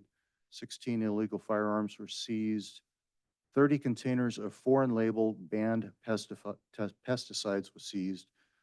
Over 50 environmental violations relating to damaged, altering stream beds and diverting water and polluting watersheds were issued. 5 people were detained and 1 person was booked into jail. We made significant efforts to ensure that every one of those sites was confirmed not involved in either county or state programs. And based upon Mr. Presley's last comment there, I would just like to give a shout out. It's been a wonderful opportunity. I've had a wonderful opportunity to work with Ed over the last few years, and I will be very sorry to see him leave county employment. That concludes my department head report. I don't plan on leaving in 2 weeks, so I'll be here for a little bit longer. Thank you, Sheriff Saxton. Any other department heads? Reports? Report from CAO Tuthill. Thank you, Chair. A couple items. First off, I'd like to thank all the department heads for organizing and carrying out the employee appreciation picnic we recently had. I'd also like to thank Trendell and the union for their contributions to the effort. As a reminder, there are no county funds that were spent towards the employee appreciation picnic. That was all put on by your department heads. Another thank you to all the employees for your dedication and effort and for participating in the employee recognition event. So regarding the state budget, there's been a lot of dialogue recently, as you know, late as yesterday, different actions. You've heard a lot of information about these trailer bills that were associated with the budget. It does appear that the state has adopted a budget, and these trailer bills, at least the big significant ones that the budget adoption was based upon, were also passed as of midnight last night. So with the late activity that was going on, we will now be in the throes of really understanding what that means for us and for the county as we figure out those impacts over the next few weeks. And that is timely because we're going into our department budget discussions the last week of July. So here in a few weeks. And then just as a reminder, the board budget hearings will be the latter part of September. So budget world is progressing along.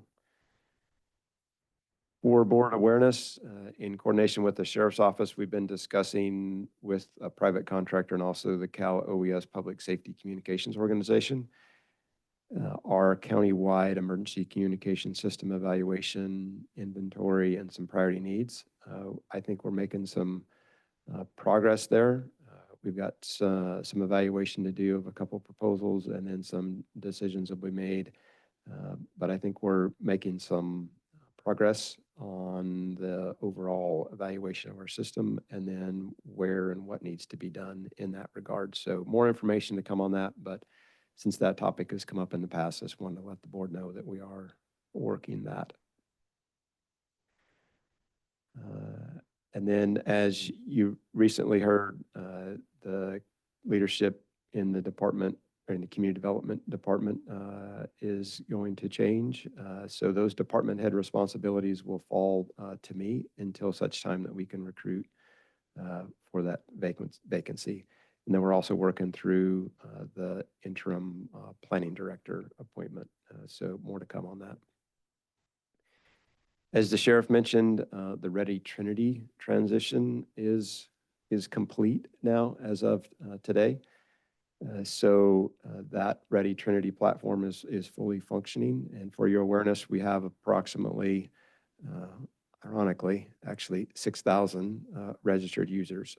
So that includes those users that were ported over from the previous system, plus those individuals who have registered or registered within the new Ready Trinity platform. So I just want to echo what the sheriff mentioned, was please encourage any constituents you come in contact with to register for that.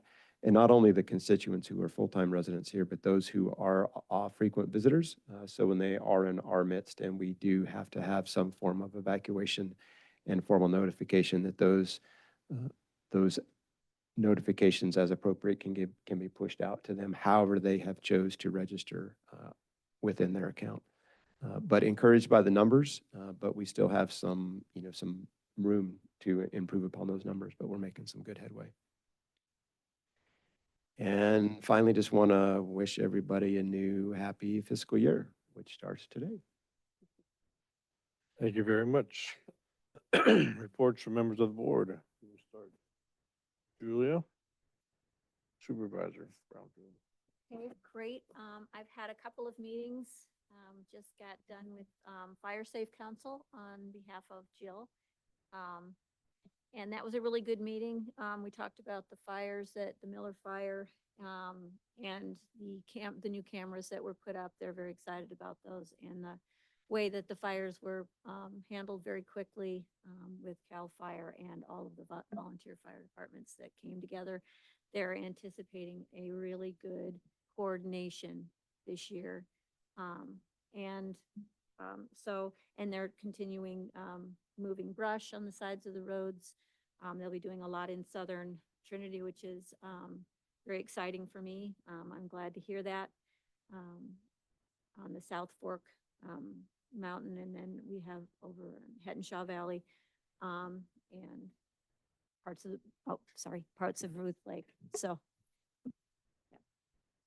I'm really, really happy with the Fire Safe Council. They are an amazing group. They coordinate with many people, and I think they're making a huge impact on how we fight fires together. So, and then I had spoken with LAFCO a little bit on the Post Mountain public utilities progress. We are hoping that the president will reach out and have an assessment from an independent fire department in Humboldt to come up and just take a look at what needs to be done and if they're doing all right, which things they can improve on. And so we're really excited about the progress that's being made with Post Mountain. They're doing a lot of really good things up there and training more men. I had a meeting with the Health Services Collaboration, and they are amazing people. Brandon Brown, or Cameron Brown and Kristen Ford are wonderful. They have worked tirelessly on mobile units for dental and for medical, and so I'm excited about the progress they're making. I really want to say happy 4th of July. This is a great time coming up around the corner. Be careful. And that's it. That wraps it up. Thank you, Supervisor Cox.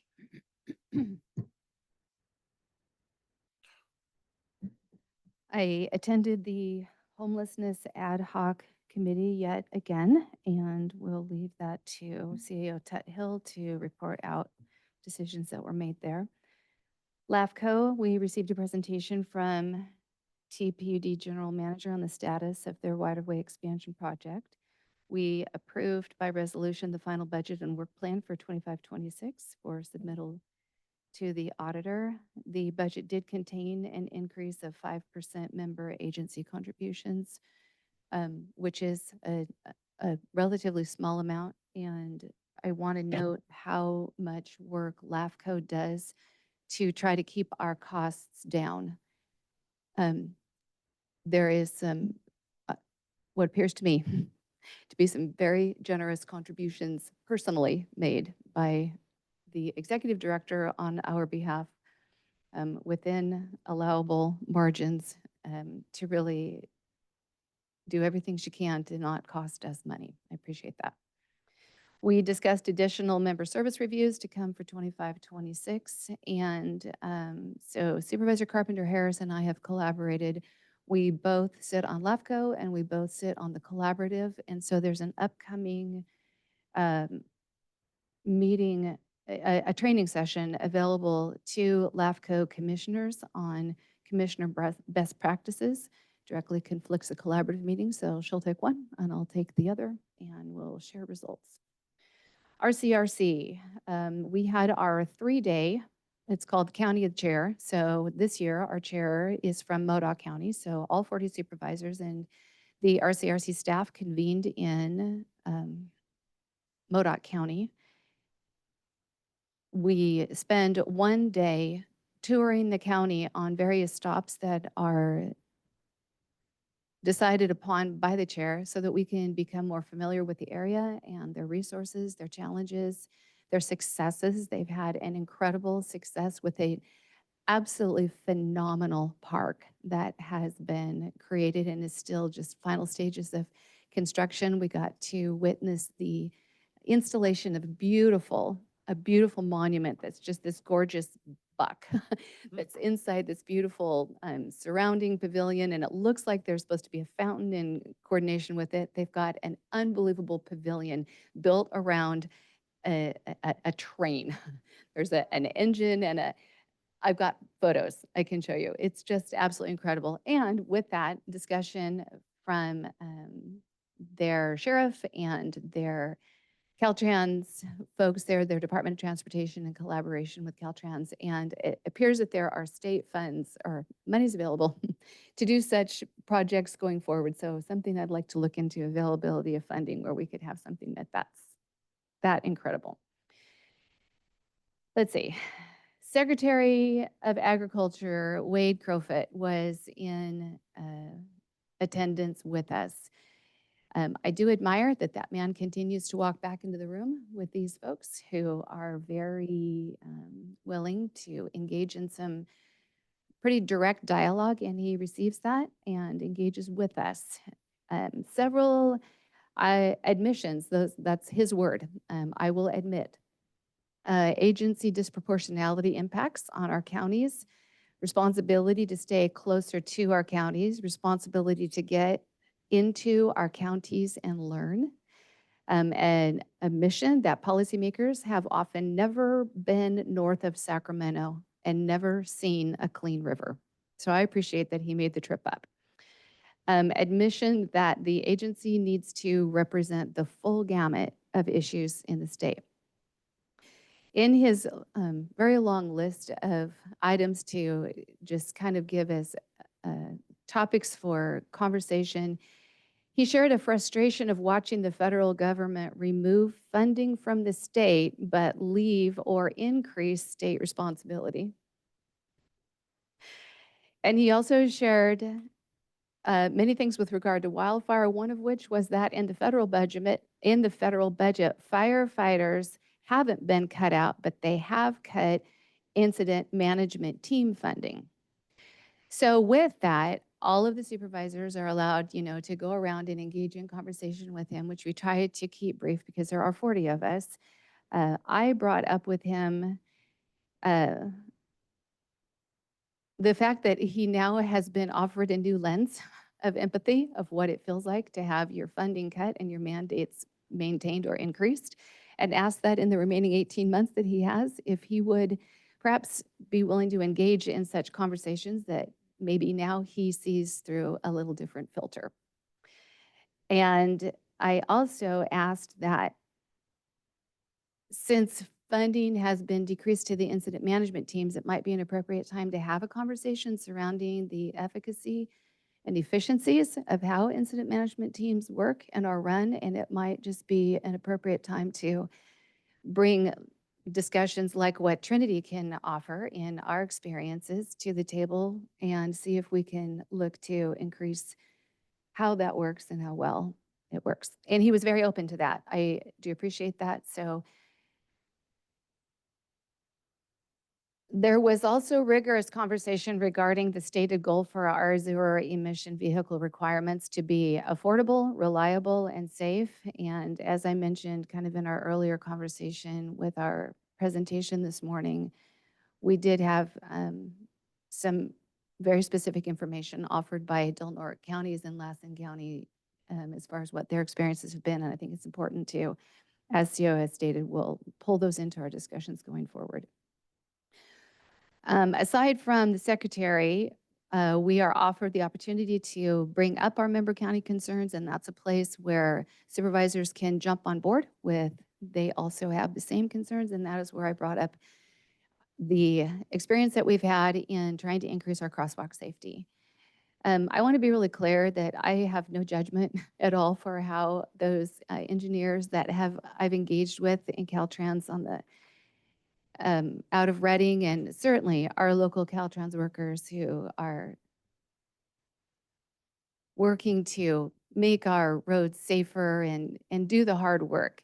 That's not where the problem lies whatsoever. It's in the manner by which their processes are laid out for what is allowable and what is required.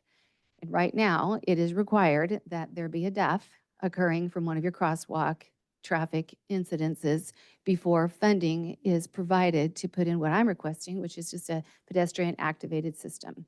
So that definitely got attention of staff in other counties, and I can't predict what those conversations will produce. I can tell you I'm engaging and hopeful. As far as first five is concerned, we did adopt our 2025 to 2030 strategic plan. That draft was posted online. There were some administrative changes that were needed. And once those are completed, the final copy will be available. At our last meeting, as I reported out, we did adopt the areas that will be funded should our funding come through. At this point, that still hasn't happened, but perhaps in the adoption of the state budget now, we can see what that will look like. Actually, that's a little bit different because that's tobacco funding. So when and if that money comes through, we know where it will be spent, but I just want to offer thanks to all of our partners for your patience as you await what you hope you will be able to work with.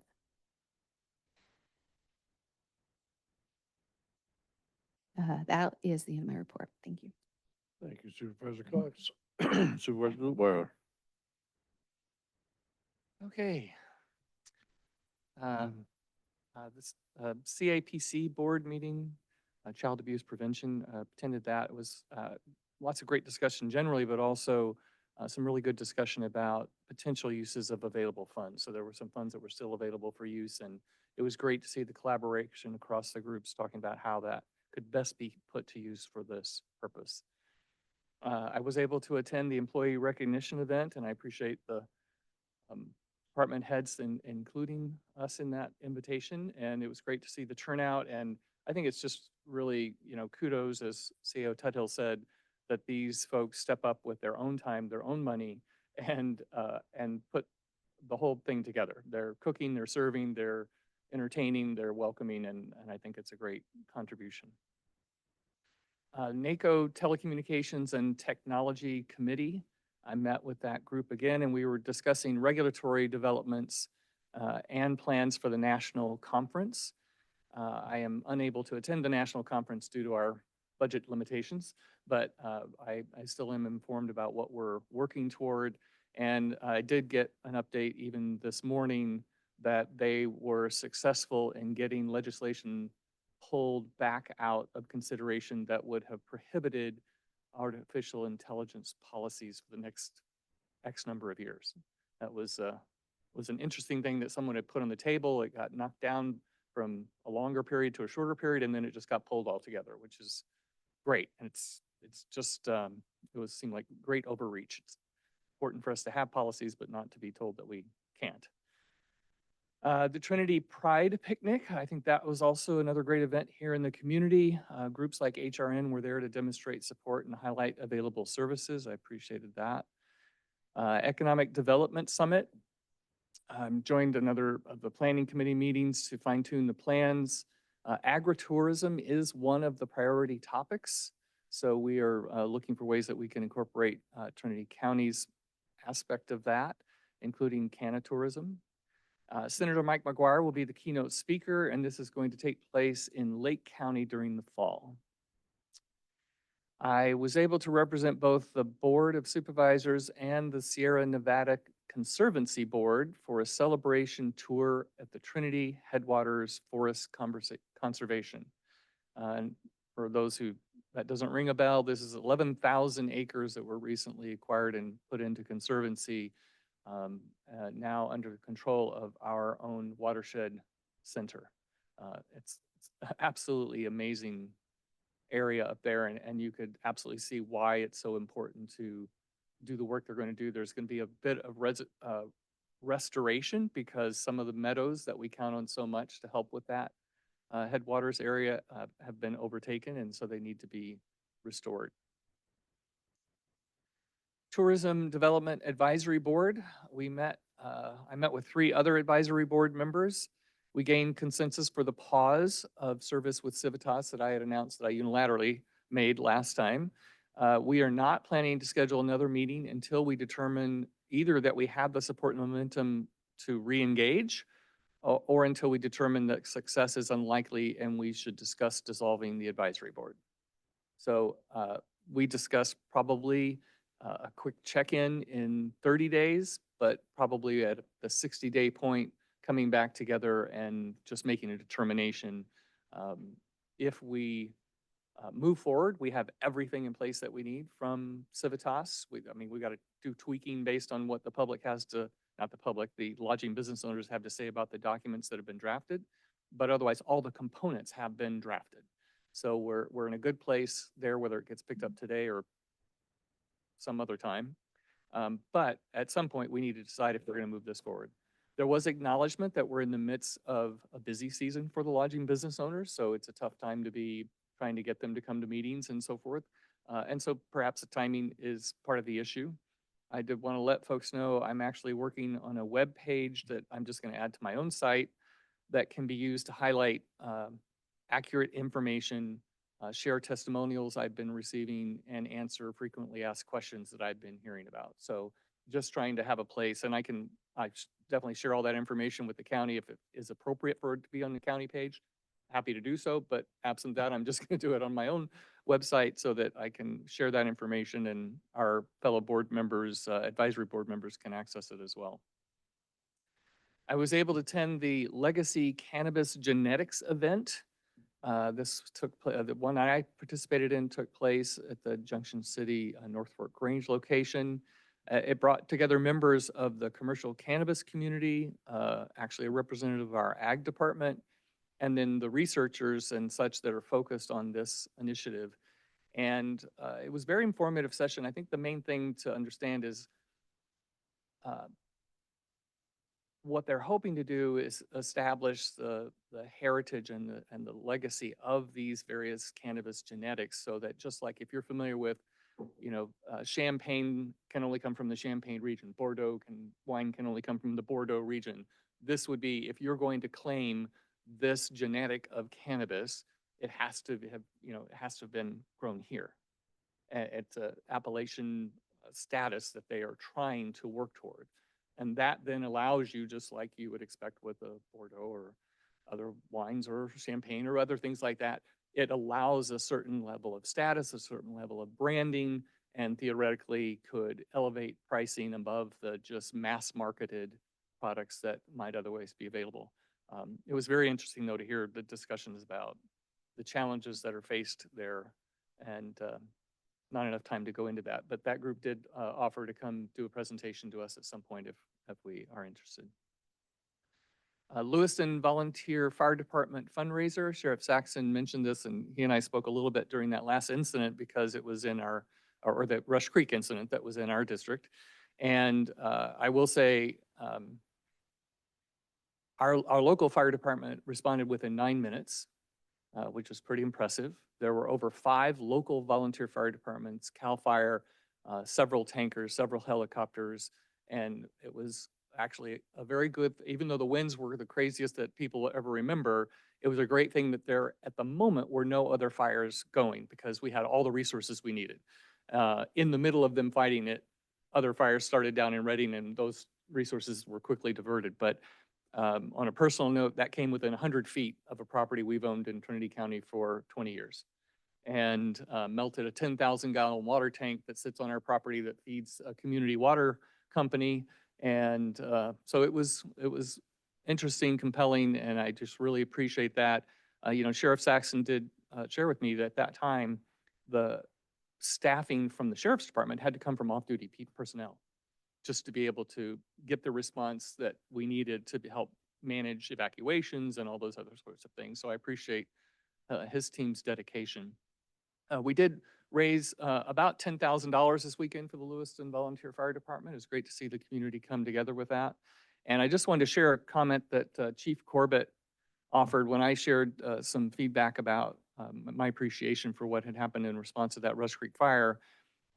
He said, "I can attest from traveling all over the state and being on other fire departments outside of Trinity County that we have something very special here. Every fire department in our county knows that we can only do this together, and I'd say we do it pretty well. Seeing everyone show up from all the volunteer departments was amazing. I've never seen such a show of force from Trinity County resources. It was a sight to see. Thank you for all that you do and continue to do." Nice. That's really impressive when you think about this, someone who's exposed to a lot of different areas, and yet he can feel great pride and respect for his partners in service. TCDC, we had another board meeting to discuss potential initiatives, and one I just wanted to highlight. It's early stages, but it includes support of recreation-based tourism and development of workforce housing. So we're working on a new approach that we think could help us start to bring in some additional workforce housing. And final note, after giving this a lot of thought, I have decided not to run for re-election.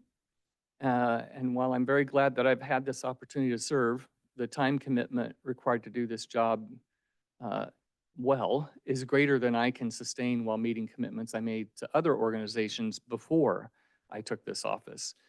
And I definitely look forward to continuing to work with supervisors, staff, and community members during this next 18 months. And I look forward to having more time to work on behalf of the county in other ways, like with TCDC and so forth. But I just wanted to make this announcement now because, as was acknowledged, we've only got 6 months left in the year, and it gives people time to know that the position is going to need someone to step up. And so they have opportunity to be able to come forward. And I welcome the opportunity to meet with anyone who's interested to share insights, thoughts that would have been helpful for me, and I'd love to share it with somebody else. Thank you. Thank you, Supervisor Carpenter Harris.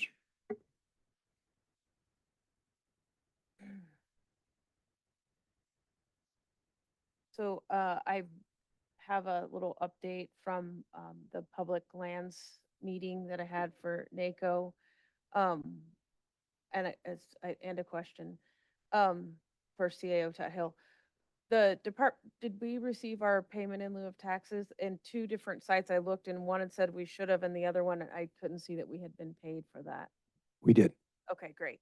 Because $644.8 million in payments were released by the Interior Department for our payment in lieu of taxes that our county receives. So that's good. Correct? That's good. Yes. Okay. We're still fighting for secure rural schools, hopefully. We'll see that. Maybe by 4th of July, they say. We don't know. And then there was a rescindance of the 2001 roadless area conservation rule. So with that rescindance, they of course have to enter into all of the studies and so forth. But what that may do is open up lands in our forests where historically, because there were no roads, there was considered no access even for wildfire. So with the rescission of this, there are concerns, obviously, for the reasons they put it in place for water quality and different things for, endangered species habitat. But with the rescission of that, it now reopens the opportunity for roads to be created for fuels reduction and different things surrounding the wildfire risk. So that's interesting to see how that's going to play out. And then the Explore Act that was passed is an effort being made by the federal government to support gateway communities, predominantly for our national park systems, but then also for like our community here, for communities that support the trailheads and so forth around our natural resources and our public lands. So there's an effort there to increase the Good Neighbor Authority, and then to also help those communities that are functioning as the gateway communities with housing and making sure that we have what we need in order to kind of be the hub for people to then explore the great outdoors. So that may have some impact on us in a positive way. So I just wanted to report out on that meeting. And then also I attended LAFCO, and the efforts are continuing, of course, with Post Mountain, as was mentioned earlier. And we had a great presentation from our PUD leadership, which was very interesting. I want to just let everyone know that I'm leaving on the 10th to attend the annual conference for NACO, and I'll be back, flying back on the 15th, so I will not be at the next board meeting because I will be gone. I'll be returning. I hit the ground running after that with an air board meeting in Eureka, and there's a TMC meeting in Eureka on that same day. So I'll bounce from the air board over to the TMC meeting, which Liam, will you?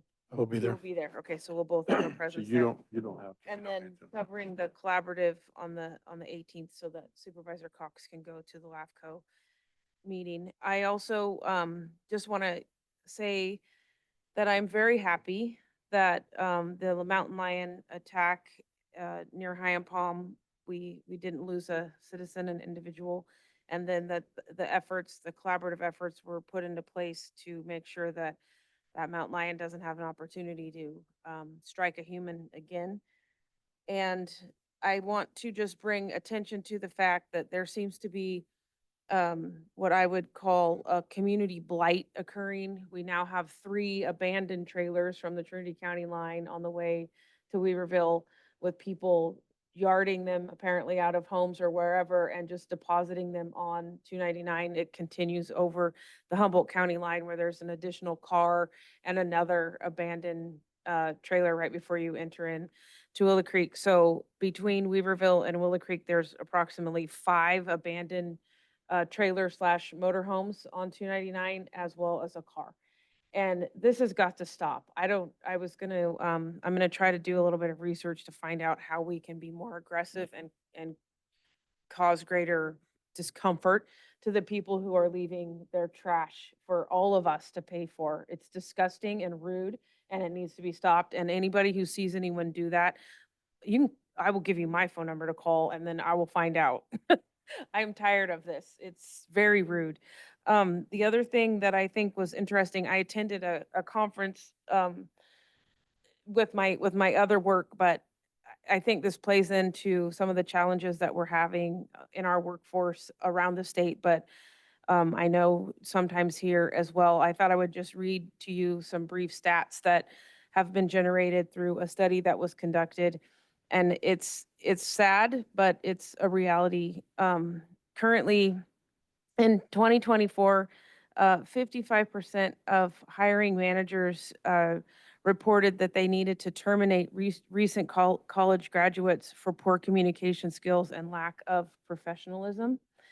Um, and the employers have expressed concern about preparedness for the workforce, and that 70% of employers pointed to a lack of work ethic, 70% noted deficiencies in communication skills, 71% observed a sense of entitlement, not wanting to do the work, but wanting to get paid. Interview challenges, 53% struggled of the students that were being interviewed, 53% struggled with eye contact, 47% dressed inappropriately for their interview, and 19% brought a parent to their interview, and 27% refused to turn on their cameras for virtual interviews. In addition to that, leaders believe that recent graduates need intervention in the area of etiquette training, as 56% are unable to take feedback or constructive criticism. 51% have zero understanding of proper cell phone use. 48% have no skills in conflict resolution, and 44% were not able to dress professionally for their jobs. And this is the hiring pool straight out of four-year universities and general and just community colleges as well, and probably in the trades. So we have a problem. And I brought that forward because I know that within our county, we struggle with hiring, and then we struggle with, folks being able to perform the task that they were hired for, and then the collision that occurs when you have to make the choice of letting someone go or investing in them. So I just brought that forward so everyone could see that it's not just us, it's everywhere, and that runs across multiple professions. I found that to be very interesting. Everyone is shaking their head in the room, for those of you who can't see on the camera. But it is something that, that maybe as a community we can start to address in some way. So thank you for that time to report out. Reverend Harris, thank you very much. I like to look at it as the glass is half full. And it's good to know that 2% of the people coming into the workforce are prepared. So we'll have to work with that short amount of people. Reports from the ad hocs and the homeless encampment. See it one more time? No, do not. Oh, okay. Oh, come on. Thanks. Mostly. Just wanted to make sure. CEO Tuthill. Thank you. Thank you, Chair.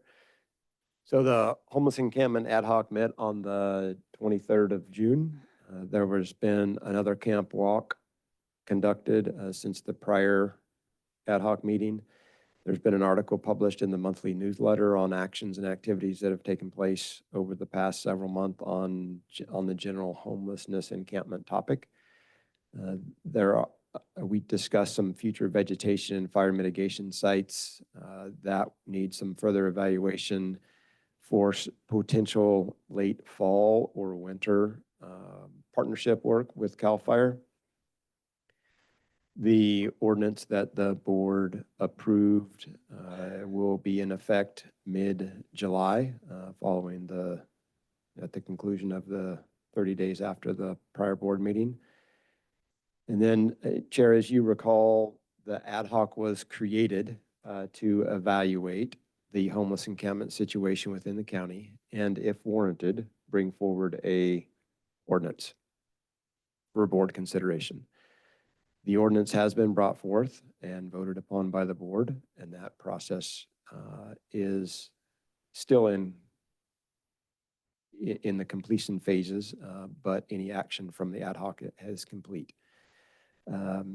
The actions have been completed, or the actions have been started by the multi-agency approach to homeless encampment challenges within the county. And I think we've made some good progress in that arena. As I've stated in the past, this issue is not one that can be resolved quickly or easily, and one that will probably never really be finished, but we can make some positive progress.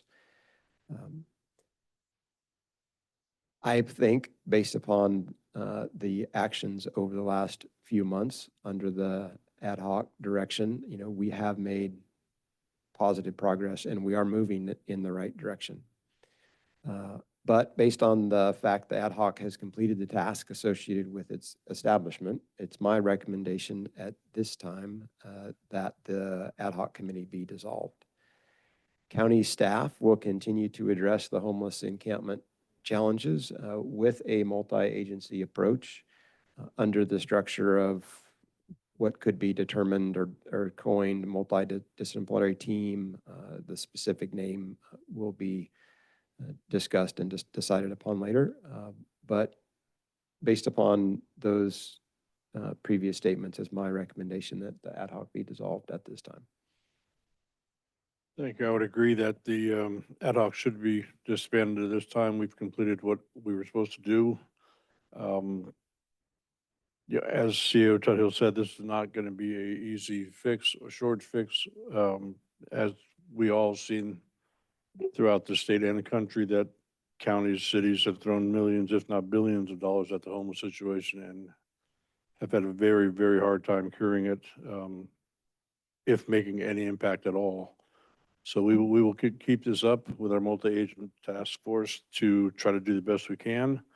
We do know that there are probably 3 of the 5 districts here that have a little bit more problems than the other 2, but they all will get equal consideration as we move forward. And we would like to do the best we can to dissuade this and, some of the things that Carpenter Harris brought up with the vehicles and all that all add to kind of the blight of Trinity County in a way.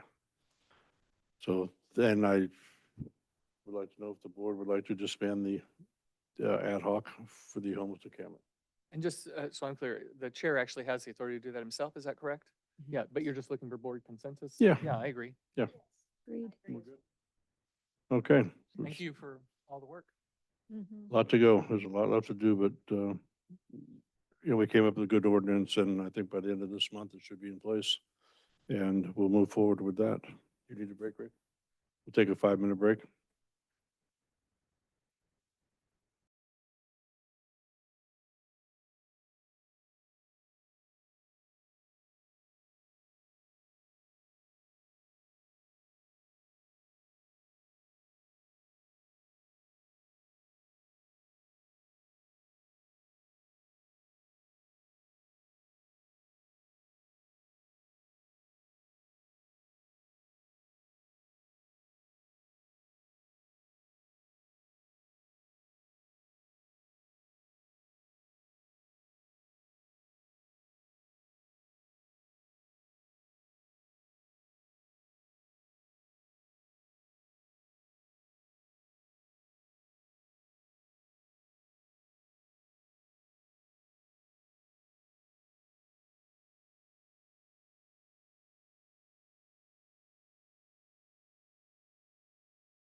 We'll move on to the Wake her up. consent calendar. These items include between non-controversial matters which will be acted upon by the board by one roll call motion. If a member of the public has any questions or comments on an item on the consent calendar, they provide them now. A member of the board or staff may request an item be pulled or considered separate. Do we have any items that need to be pulled? Not for me. Not for me. Here. Hello, board members. Any input from the room? Come on, Cody. Nothing? Been there all morning. From Zoom? I show no raised hands. Take one. I move that we approve the consent calendar as presented. I will second.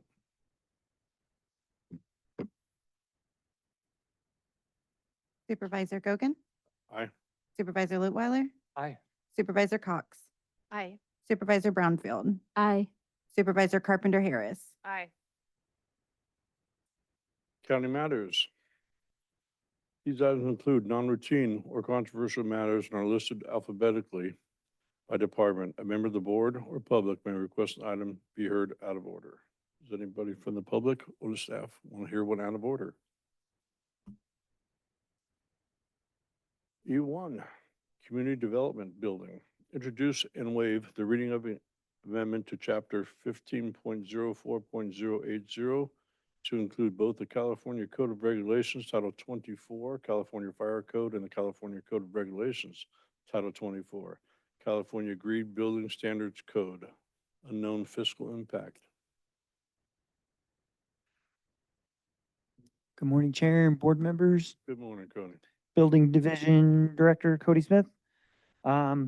So basically with our code, when we have all of our different code sections of the Title 24 Building Code, for whatever reason, there were two that were missed. So that's basically what we're doing is we're bringing these two in so that we can make sure that we have all aspects of that Title 24 code within our county code. Fire code, I'm sure everybody understands what that is, but green code's a little bit different. So you sometimes can hear this referred to as Cal Green, but that is basically the California Green Standards Code. I made a couple notes to go over with you guys. So basically what Cal Green is it is part of the California Building Code. It sets minimum environmental standards for new buildings, including things like energy efficiency, water conservation, recycling during construction, and better indoor air quality. It applies to both homes and commercial buildings and is updated every 3 years. The ultimate goal of this is to reduce the environmental impact of construction while improving health and safety for the public. One thing that I do think is important to kind of mention is that I could be back here doing this again after January 1. There is a change coming for the 2025 building code cycle that would change for the wildland urban interface section. So that used to be just a section within the code book. Now it's expanding to be its own full binder, essentially. There is a bill right now that is, I believe, with the Senate, it's AB 306. It's to put a moratorium on updating building codes until I believe it's 2030. So if that were to happen, then we would not update to the 2025 code. We would be basically at the 2022 code. So I'm watching that currently to kind of see where that's going to go. But I'm here if you have any questions on this one. Do you have any questions from the board? Any, no question in-house. Any question on Zoom? I show no raised hands. Board? Move to approve as presented. I will second.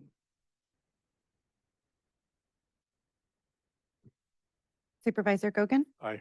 Supervisor Lutwiler, Aye. Supervisor Cox, Aye. Supervisor Brownfield, Aye. Supervisor Carpenter Harris. Aye. We'll move on to E2 now. Community Development Planning, receiving an update from the Deputy Director of Community Development regarding Trinity County Code compliance, no fiscal compliance. Ed, good morning. Good morning, sir.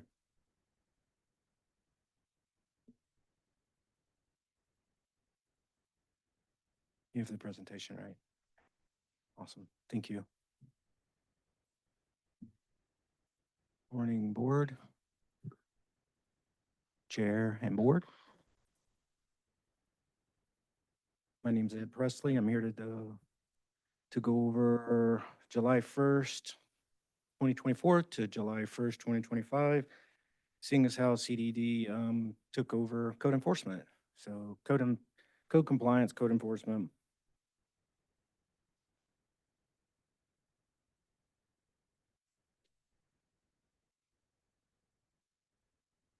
So this is the stuff we're going to talk about. We're going to hit on this. This is kind of an overview. I'm not going to get into the weeds too much on any of this unless you have any specific questions. But this is what we're going to talk about. Code compliance, code enforcement. We're going to give a little overview. We're going to talk about how it exists inside community development, look at some key enforcement areas through the different divisions, and then look at the process. And then I'll open it up for any questions if you have any. Code enforcement, it's housed in CDD. It enforces building, zoning, environmental health codes to ensure safety, health, and quality of life. And we oversee these through planning, building, cannabis, environmental health, and natural resources divisions. And we do have 2 dedicated personnel specifically for code enforcement or code compliance. Like I said, since July 1st, 2024, it's been housed in CDD. So the complaints, this is a countywide process. Complaints can be filed in person or through the county website. Like I said, there are 2 code compliance staff, but staff from other divisions, they will resource a response as needed, depending on the nature of the offense or the investigation that's needed. Per the MOU, and safety is also a concern. And per the MOU, the TCSO, they can come out and help, support, provide protection if needed, if we feel like we're going into a bad area where we may need some support. So just for internal purposes, there's an internal referral process to leverage the expertise of the divisions. So the code compliance folks, they can call upon environmental health, they can call upon planning for code enforcement, for zoning enforcement. So it kind of just goes around. So it's kind of interesting the way they all support one another.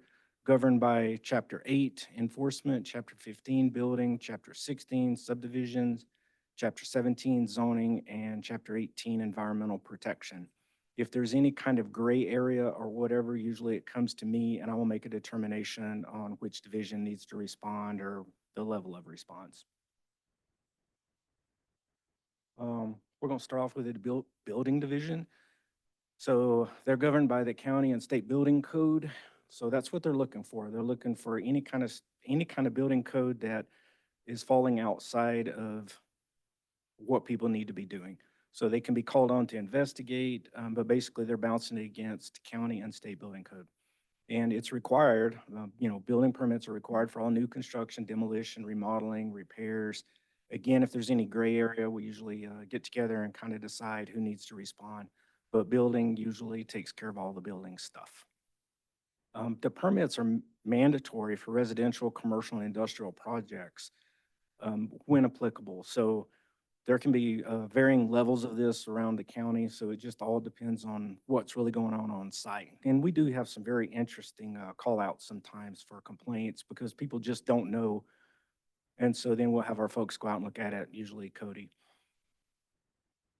And then also provide expertise to other divisions when there's potential building code violations or health and safety concerns are identified.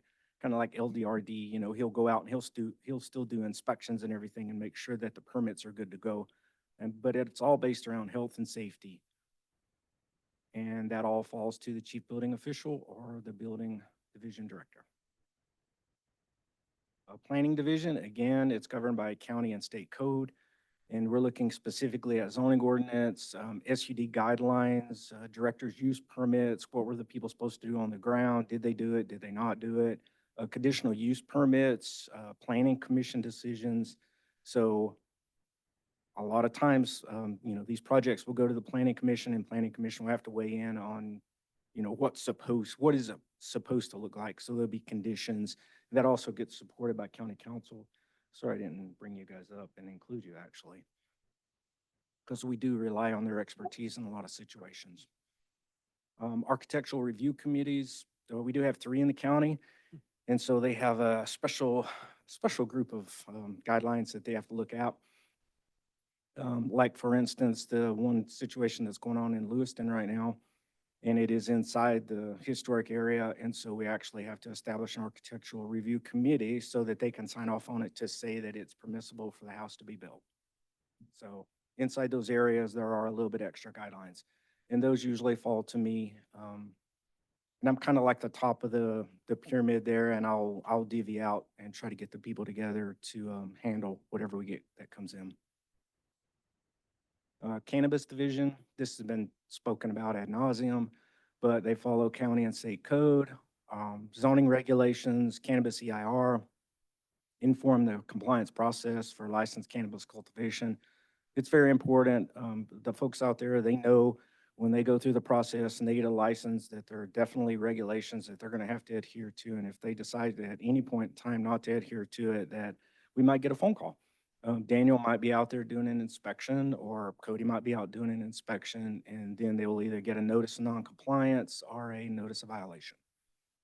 Unlicensed cultivation is subject to enforcement actions, including NOVs, and sometimes they go into monetary fines or other law enforcement actions. Again, that's the part I left out about county council. They could definitely get involved with that, because if it's not rectified within 7 days, it could start incurring fines, and then we could actually send it over to county council for those official actions through the courts.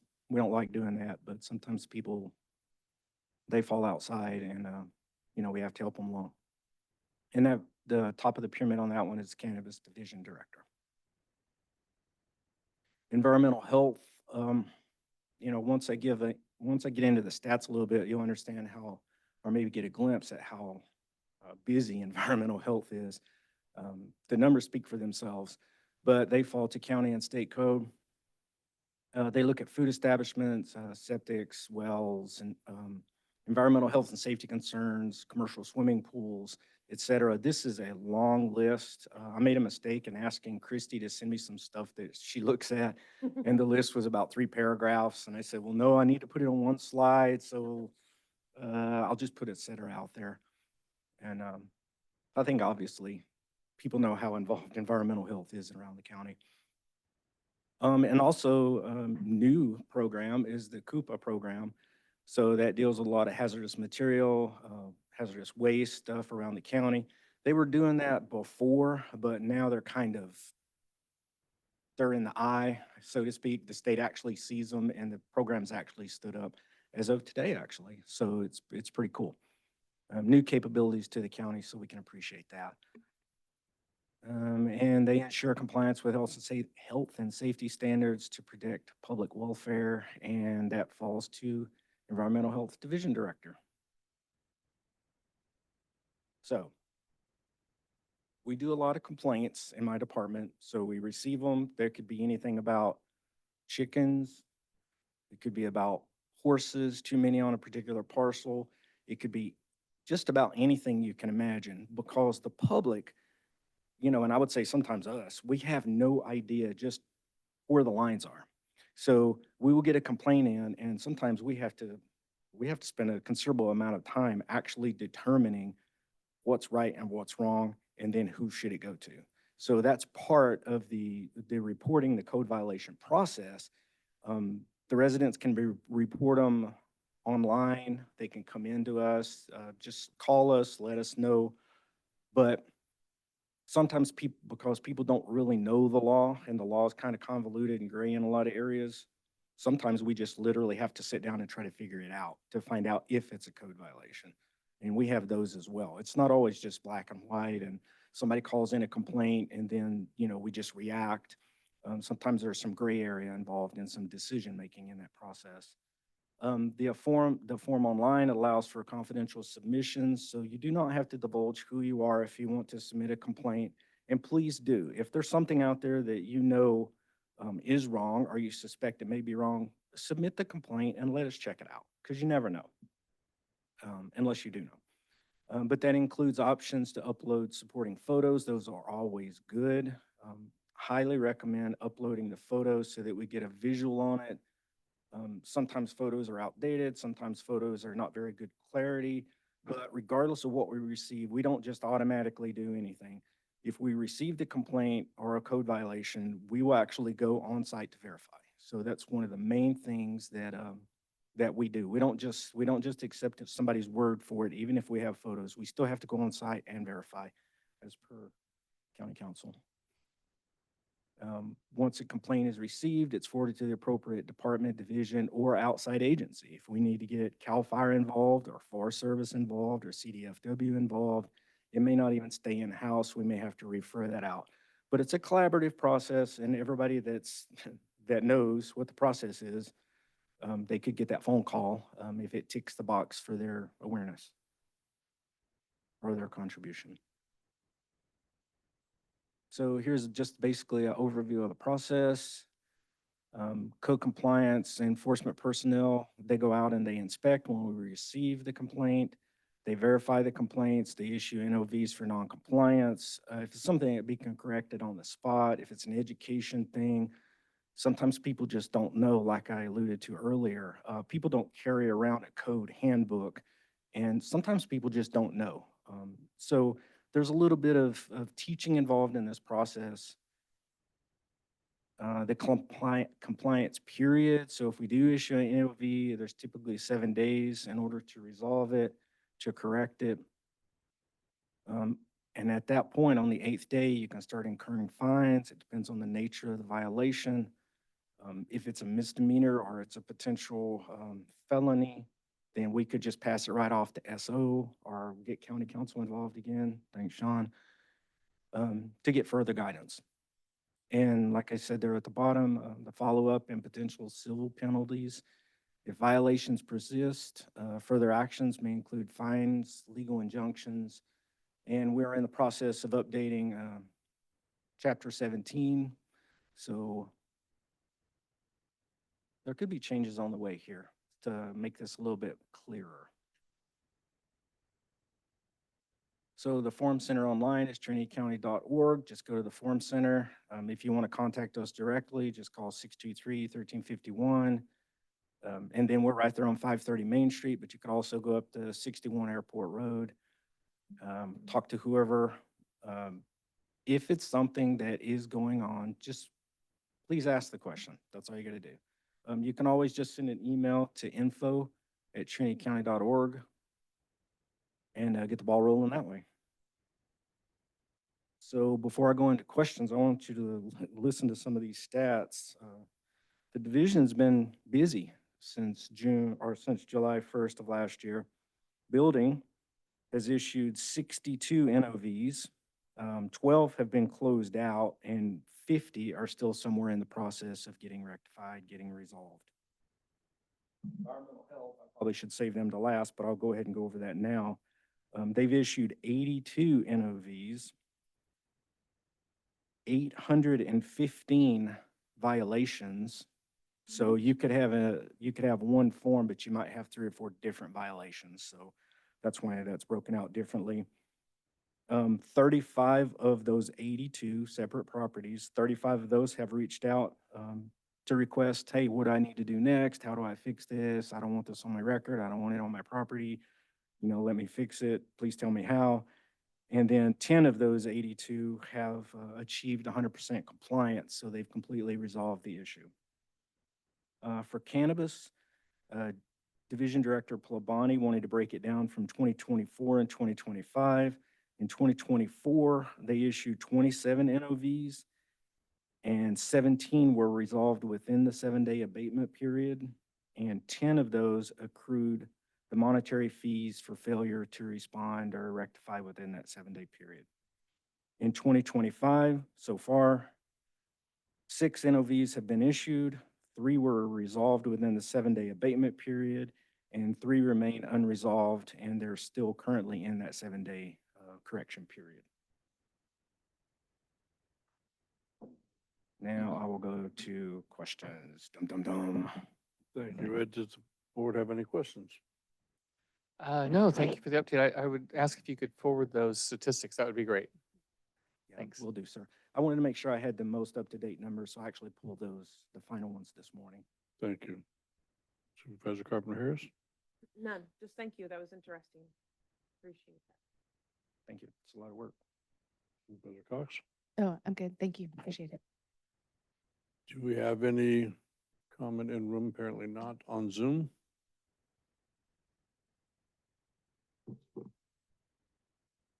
Ben Kellogg. Good morning, everyone. Ben Kellogg, Weaverville. I've asked this before, but we have a blight problem within Weaverville, and I've been told several things. One, we have an ordinance, but there's so many gaps in it that it's not enforceable. You know, we all know what we're talking about when it comes to things parked on the side of the road, buses, you know, things that are personally owned by people within the town. And I don't understand why we're not asking planning or county council to go through our blight ordinance and close those gaps so that code enforcement can do their job and go out and clear things. Everyone wants to talk about tourism. Well, when people come into town, no one wants to see buses for sale and buses on the side of the road or things that say City of Davis on them, or, you know, freedom of expression, so-and-so Caltrans signs. That doesn't help tourism. It makes us look like the Dukes of Hazzard. Thank you. Thank you.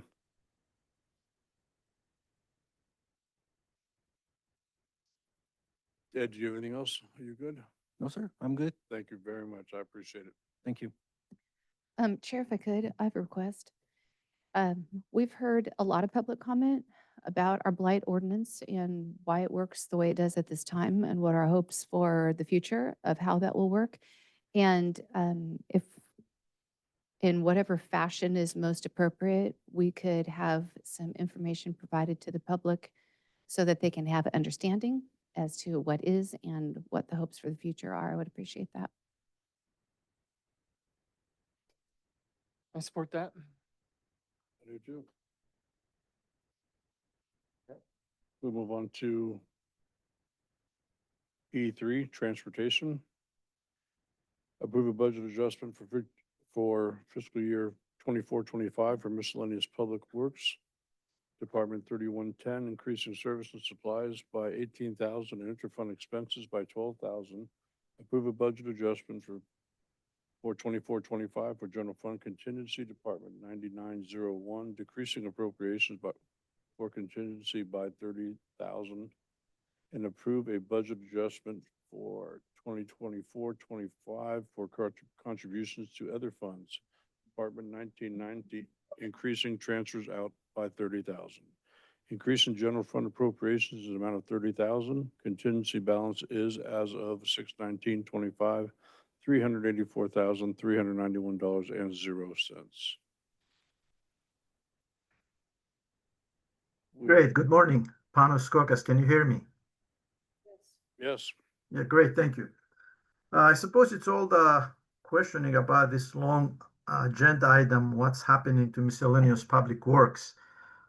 The Department of Transportation is funded by road funds, basically, and other enterprise funds like the airports and transit. Anytime that we have to do any work outside those areas, we have to be reimbursed according to state law. So since we have the engineering capabilities for the county, we were asked to work on a project to take the Weaverville levee in East Weaverville levee out of the flood zone. Now that levee, it's not counted as capable of preventing 100-year flood. So the people who are downstream from that area have to pay very high flood insurance rates. And we're working with FEMA to be able to make some certain revisions to the levee and to the seepage that goes through it to prevent that flooding of the downstream property. So that's why we need the extra money. The reason we're asking the funds now is that FEMA put a deadline on us to have everything done and submitted to them before August 1st. So had to conduct some work ahead of schedule, and part of that has been to pay for the consultants to do that work. Another part that we did not anticipate was for right-of-way verification, so we can comply with the FEMA regulations. And of course, the construction is going to start fairly soon in the mill site to prevent flooding. And since we did not have adequate funds, we're asking for the board to give us the general fund money so we can complete the work. And like I said, we cannot use road funds to do work that's not on maintained mileage. Any questions? Any questions from the board? I just have a good comment, though, that I missed on my report. I want to thank you for all the work you're doing up in Southern Trinity. The roads are, they're getting a lot better. I see the men out and hiring 2 more men. So thank you very much. Really appreciate it. Didn't get a chance to say it. Do you have any public comment on Zoom? I have no raised hands. Bring it back to the board. So this has been an issue for a good long while, something that I was approached about by Trinity River Lumber Company and some surrounding residents 4.5 years ago. And what our staff have had to do in order to work collaboratively and compliantly with FEMA regulations in order to accomplish this has been, I would term it exorbitant. Maybe they look at it as all in a day's work. But the fact that they're getting this done on time, it means that we're saving, I think, in the neighborhood of $10,000 if this had to be done after the deadline is passed. And so the fact that they've prioritized and stepped it up is very meaningful, not just to one of our major employers, but also to various residents and other businesses to have this accomplished as far as their insurance rates are concerned. And we've had plenty of conversations in that realm. So I do appreciate the fact this is coming forward and will be complete. Thank you. Any other comments from the board?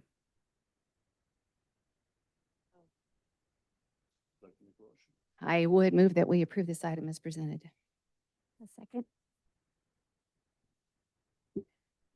Supervisor Brownfield, Aye. Supervisor Cox, Aye. Supervisor Lutwiler, Aye. Supervisor Carpenter Harris, Aye. Supervisor Gogan. Aye. Before we adjourn, I will report out on closed session from last board meeting. G1 was postponed. G2 liability claim with Ruiz direction was given. We are now adjourned. Thank you. Heidi, what day?